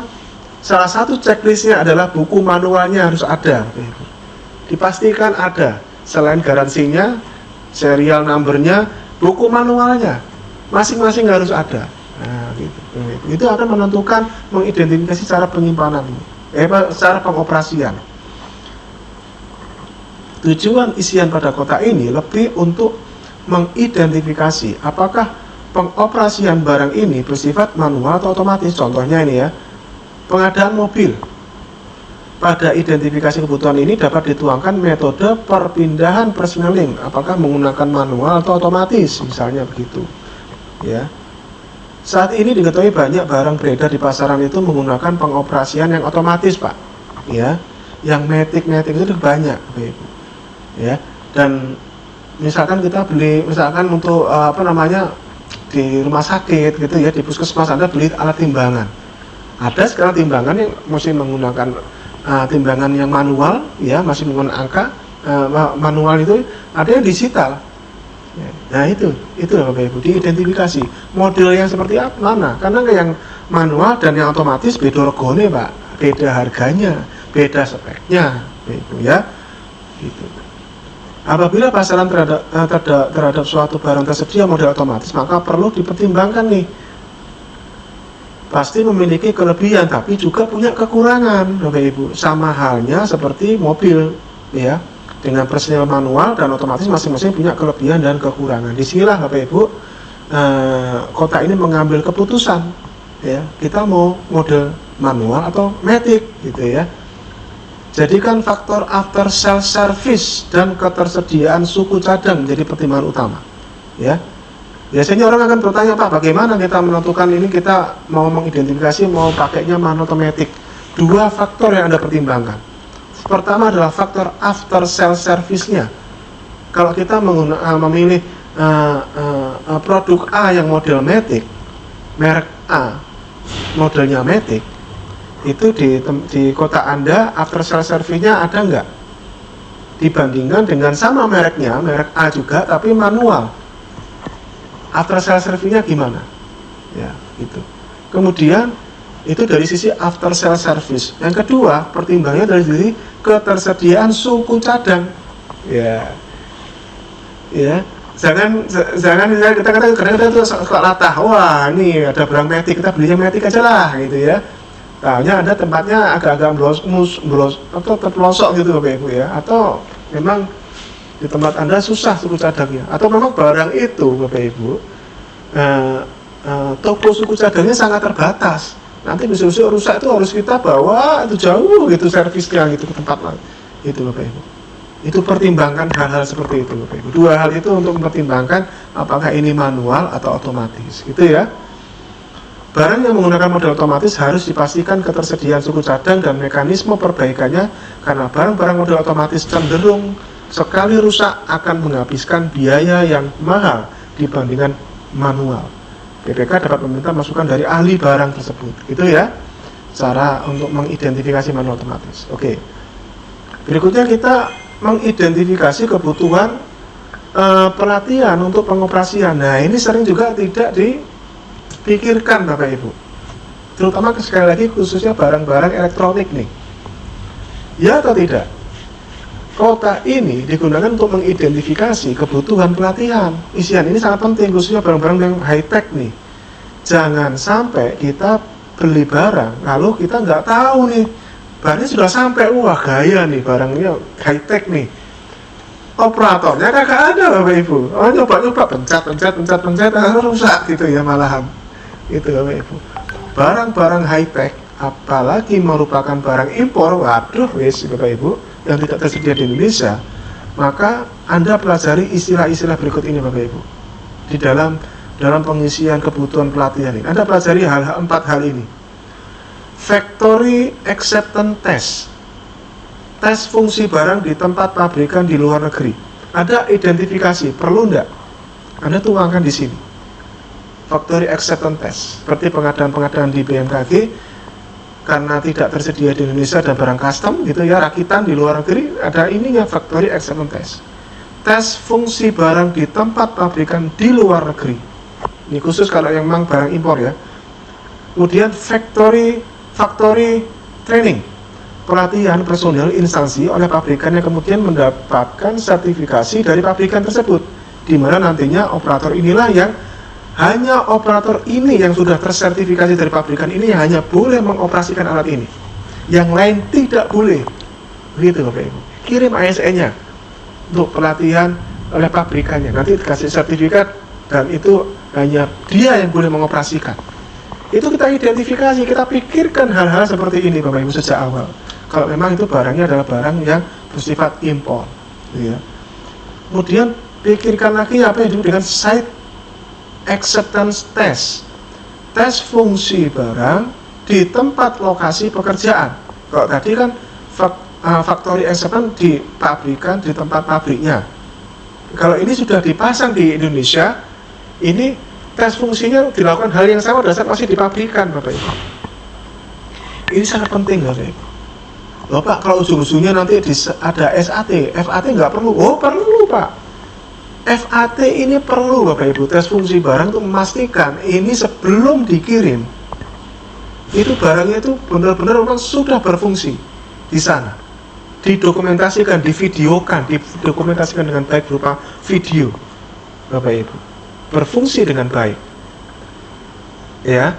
Supaya apa? Supaya kalau ada permasalahan, apalagi ini barang-barang elektronik, barang impor gitu ya, ada permasalahan teknis, itu bisa dilakukan penyesuaian yang tidak merubah, yang untuk mencapai output dari barang tersebut Bapak Ibu, spesifikasi kinerja dari barang itu. Akan ada banyak dinamika teknis yang akan terjadi pada saat factory acceptance test Bapak Ibu ya, akan banyak dinamika teknisnya ya. Saya sendiri mengalami Bapak Ibu ya, di instansi saya Bapak Ibu ya, makanya perlu. Dan nanti pada saat sampai di lokasi dilakukan lagi fungsinya gitu ya Bapak Ibu. Ini sekaligus menjawab pertanyaan, kadang-kadang editor menjawab, oh FAT buat apa gitu, saya jelaskan itu ya, sangat penting karena ini lagi barang impor harus direncanakan sejak awal. Itu proses perencanaan pengadaan, rencanakan sejak awal. Jangan kita hanya berpikir produknya jadi nyampe pasang, iya nek genah Pak barangnya, Pak nek nggak genah ya, nggak bener gimana ya. Factory acceptance test dan site acceptance test. Kemudian site training, pelatihan yang diberikan oleh pabrikan kepada personel langsung di tempat lokasi pekerjaan. Nah, tadi ini adalah pelatihan untuk menghasilkan personel yang tersertifikasi dari pabrikan. Kalau ini adalah pelatihan kepada personel, kepada user lainnya Pak. Kalau yang di factory training ini orang-orang pilihan, orang-orang teknisi pilihan menjadi operator. Kalau yang ini adalah pelatihan lebih untuk menjelaskan fungsi-fungsi alat tersebut Bapak Ibu. Jadi selain personel dilatihkan juga mendapat pelatihan di tempat lokasi pekerjaan tersebut. Jadi operator tadi pelatihannya juga di pabrikan juga, dia juga termasuk juga user yang lain, setidaknya tahu bahwa ini fungsinya ini fungsinya itu kayak gitu Bapak Ibu. Ya, ini ya Bapak Ibu ya, kebutuhan pelatihan. Ini sering diabaikan. Identifikasi kebutuhan pelatihan perlu dianalisis dengan cermat. Tujuannya adalah memastikan instansi mempunyai personel yang berkompeten mengoperasikan barang. Ini penting ya. Kemudian memastikan instansi mempunyai personel teknisi yang mampu melakukan prosedur troubleshooting, khususnya ketika masa garansi barang sudah berakhir dan langsung tersertifikasi dari pabrikan. Itulah gunanya factory training menghasilkan personil-personil ASN di instansi Anda yang tersertifikasi dari pabrikannya untuk keperluan troubleshooting, Bapak Ibu, yang dia tersertifikasi, gitu ya. Sehingga bisa malah itu nanti kalau sudah masa garansi habis bisa swakelola saja malahan, gitu ya, Bapak Ibu ya. Oke. Kemudian ini kotak isian berikutnya adalah tentang aspek pengadaan berkelanjutan. Ini tidak tindak lanjut Perpres, Bapak Ibu ya, berkelanjutan. Ada 3 aspek pengadaan berkelanjutan yang bisa Anda identifikasi, termasuk atau tidak. Yang pertama aspek ekonomi. Nah ini meliputi biaya produksi barang, jasa sepanjang usia barang, Bapak Ibu. Ya, ini adalah diisi seperti ini contohnya. Strategi lingkup pekerjaan pada spesifikasi teknis atau dokumen pemilihan. Nah ini contohnya. Mempersyaratkan proposal perhitungan total cost ownership selama masa manfaat. Berisi perhitungan rencana pengadaan suku cadang atau komponen terjadwal sampai selesainya masa manfaat barang tersebut. Nah ini, jadi Bapak Ibu, seperti saya contohkan barang-barang high-tech di tempat saya itu Bapak Ibu, dalam proses di dalam dokumen pemilihan itu kami pasti meminta proposal perhitungan total cost ownership Bapak Ibu, supaya nanti siapapun pemenangnya akan kita jadikan justifikasi untuk perencanaan pengadaan suku cadang dokumen di tahun-tahun berikutnya nantinya. Ini yang disebut dengan aspek pengadaan berkelanjutan. Kita pikirkan jangka panjangnya Bapak Ibu. Jangan kita beli barang rusak selesai sudah. Tidak, kita pikirkan secara jangka panjang. Ya, kalau kita beli kendaraan saja kan begitu Bapak Ibu. Bannya sudah sekian kilo diganti, bagian komponen ini sudah sekian diganti, kan begitu. Ini sama Bapak Ibu ya, kita pemerintah memanfaatkan ya, menerapkan aspek pengadaan berkelanjutan dari sisi aspek ekonomi ya, seperti itu kan. Ini penerapannya adalah DC ya. Kalau memang ini sekiranya saya ini tidak terlalu memerlukan aspek ini, ya sudah, Anda sih tidak gitu ya. Kalau Anda memerlukan ini, ya silakan Anda tulis. Ini adalah contohnya seperti ini. Aspek yang kedua bisa Anda pertimbangkan adalah aspek pengadaan berkelanjutan adalah aspek sosialnya nih. Meliputi pemberdayaan usaha kecil, jaminan kondisi kerja yang adil, pemberdayaan komunitas atau usaha lokal atau kesetaraan. Ya atau tidak? Ya. Ini contohnya. Pengadaan makanan kuliner untuk rapat kantor menggunakan pelaku usaha kuliner lokal dengan berbagai macam program pembinaan pelaku usaha. Nah, ini dia. Di tempat Anda nih Pak, di tempat saya ini Pak, ada belanja catering Pak, belanja rapat untuk makan kantor Pak, perkantoran, dan nilainya besar Pak, nilainya besar sekali Pak. Nah ini dalam rangka mendukung kebijakan aspek pengadaan berkelanjutan dari sisi aspek sosial, maka di dalam dokumen speknya dan dari sejak di perencanaan kita tuangkan Pak, diidentifikasi ini Pak, bahwa kita menggunakan kuliner lokal Bapak Ibu. Ya, kuliner itu termasuk pengadaan yang dikecualikan dari pengadaan barang jasa pemerintah. Ya, dikecualikan langsung ke tokonya, langsung ke pelaku usaha kuliner lokalnya. Itu Bapak Ibu, ya. Ini aspek sosial. Kalau memang Anda pertimbangkan, silahkan Anda bisa isi dengan contoh-contoh kalimat yang seperti ini, ya. Ini dari sisi sosial, ya.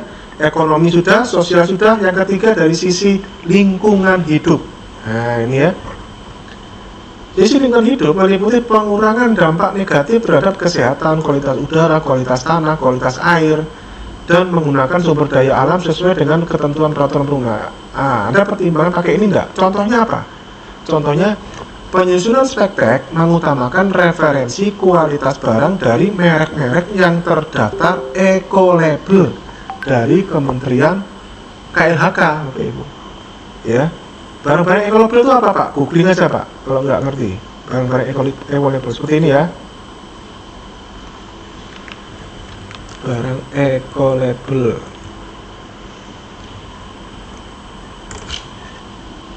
Nah ini ya Bapak Ibu ya, barang-barang eco-label. Eco-label ini ya Bapak Ibu ya. Ini saya buka salah satu jurnal Bapak Ibu ya, salah satu jurnal untuk menjelaskan pada Bapak Ibu semuanya. Oke.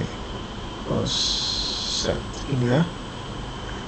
barang-barang eco-label adalah logo atau label pernyataan yang menunjukkan aspek lingkungan dan merupakan salah satu perangkat dalam rangka pengelolaan lingkungan hidup.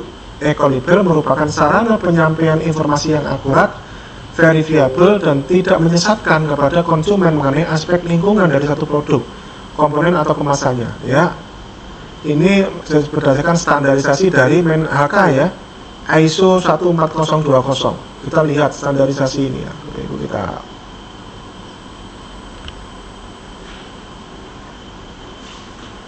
ya, eco-label itu seperti ini Bapak Ibu ya. Kok gambarnya itu, nah ini kalau barang-barang itu ada logo-logonya begini nih Bapak Ibu, berarti dia adalah logo-logo barang yang menerapkan eco-label.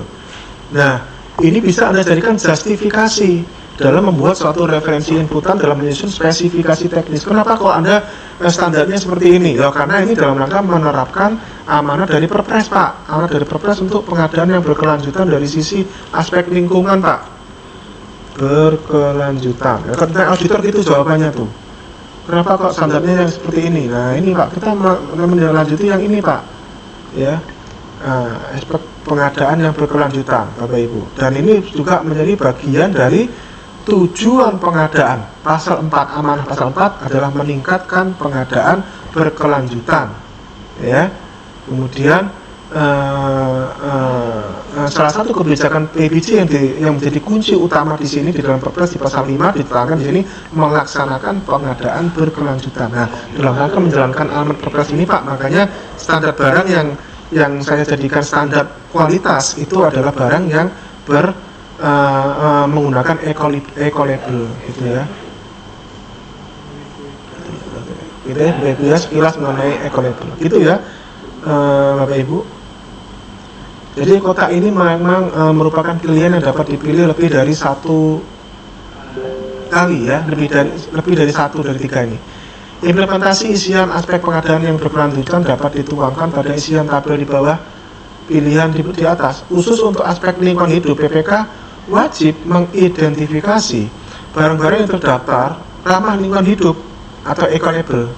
Ya, ini ya. Oh, linknya ada di sini ternyata, makanya tadi nggak keluar gitu ya. Ini linknya. Ya, pada link KLHK cek daftar barang yang terdaftar eco-label Bapak Ibu. Ini masih loading Bapak Ibu. Ada di sini ya. Nanti Anda bisa cek sendiri ya Bapak Ibu. Oke ya.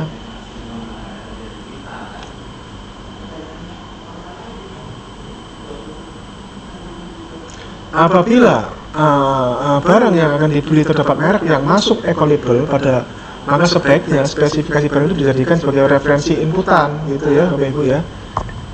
Itu jadi itulah kita kita menerapkan mengambil keputusan dalam membuat standar kualitas itu memang berdasarkan ketentuannya gitu, ya Bapak Ibu ya. Yang terakhir, bagian yang terakhir adalah kita mengidentifikasi konsolidasi Bapak Ibu. Apakah perlu konsolidasi atau tidak? Saya tutup dulu ya. Terdapat pengadaan barang sejenis atau tidak di kegiatan lain? Ya atau tidak? Ya. Kemudian indikasi konsolidasi atas pengadaan barang. Apakah termasuk direkomendasikan atau tidak direkomendasikan? Di dalam buku praktik dokumentasi perencanaan pengadaan ini konsolidasi ini apa yang terisi di sini nanti akan ditindaklanjuti dengan pengisian format penetapan konsolidasi. Ini ya, format penetapan konsolidasi yang ada di sini di buku praktik dokumentasi perencanaan pengadaan ini ya. Iya. Nah, ini format penetapan konsolidasi ini adalah tindak lanjut dari pengisian ini, termasuk direkomendasikan atau enggak. Apabila direkomendasikan, maka informasi identifikasi kebutuhan ini akan dimasukkan ke dalam formulir konsolidasi, gitu ya. Apabila direkomendasikan, jelaskan lebih lanjut rencana konsolidasinya. Nah, diterangkan di sini. Kotak isian ini merupakan rencana tindak lanjut atas rekomendasi konsolidasi, di mana PPK berinisiasi menyampaikan rencana konsolidasinya pengadaan ini kepada PHKPA untuk kemudian dilakukan pengambilan keputusan strategi konsolidasinya, apakah lewat PHKPA atau lewat PPK atau nantinya lewat UKWBJ saja. Ini contoh isinya kayak gini nih. Ini contoh isinya ya. Menimbang keputusan pengadaan barang ini direkomendasikan untuk konsolidasi pengadaan barang jasa, PPK menyampaikan isian formulir identifikasi kebutuhan ini kepada PAKPA untuk kemudian pelaksanaan prosedur pengisian formulir konsolidasi. Nah, itu ya. Contoh kalimatnya seperti ini. Itu ya, Bapak Ibu. Kemudian ini catatan penting. Kotak ini memberikan highlight terhadap poin-poin penting pada seluruh isian di atas. Misalnya terkait konsolidasi, terkait perubahan-perubahan isian, tuangkan di sini, gitu ya. Kemudian ini diisi pertama kali tanggal berapa? Nah, ini diisi tanggal berapa diisi pertama kali. Tanggal ini sangat penting untuk jejak audit dan sebagai catatan awal database identifikasi kebutuhan.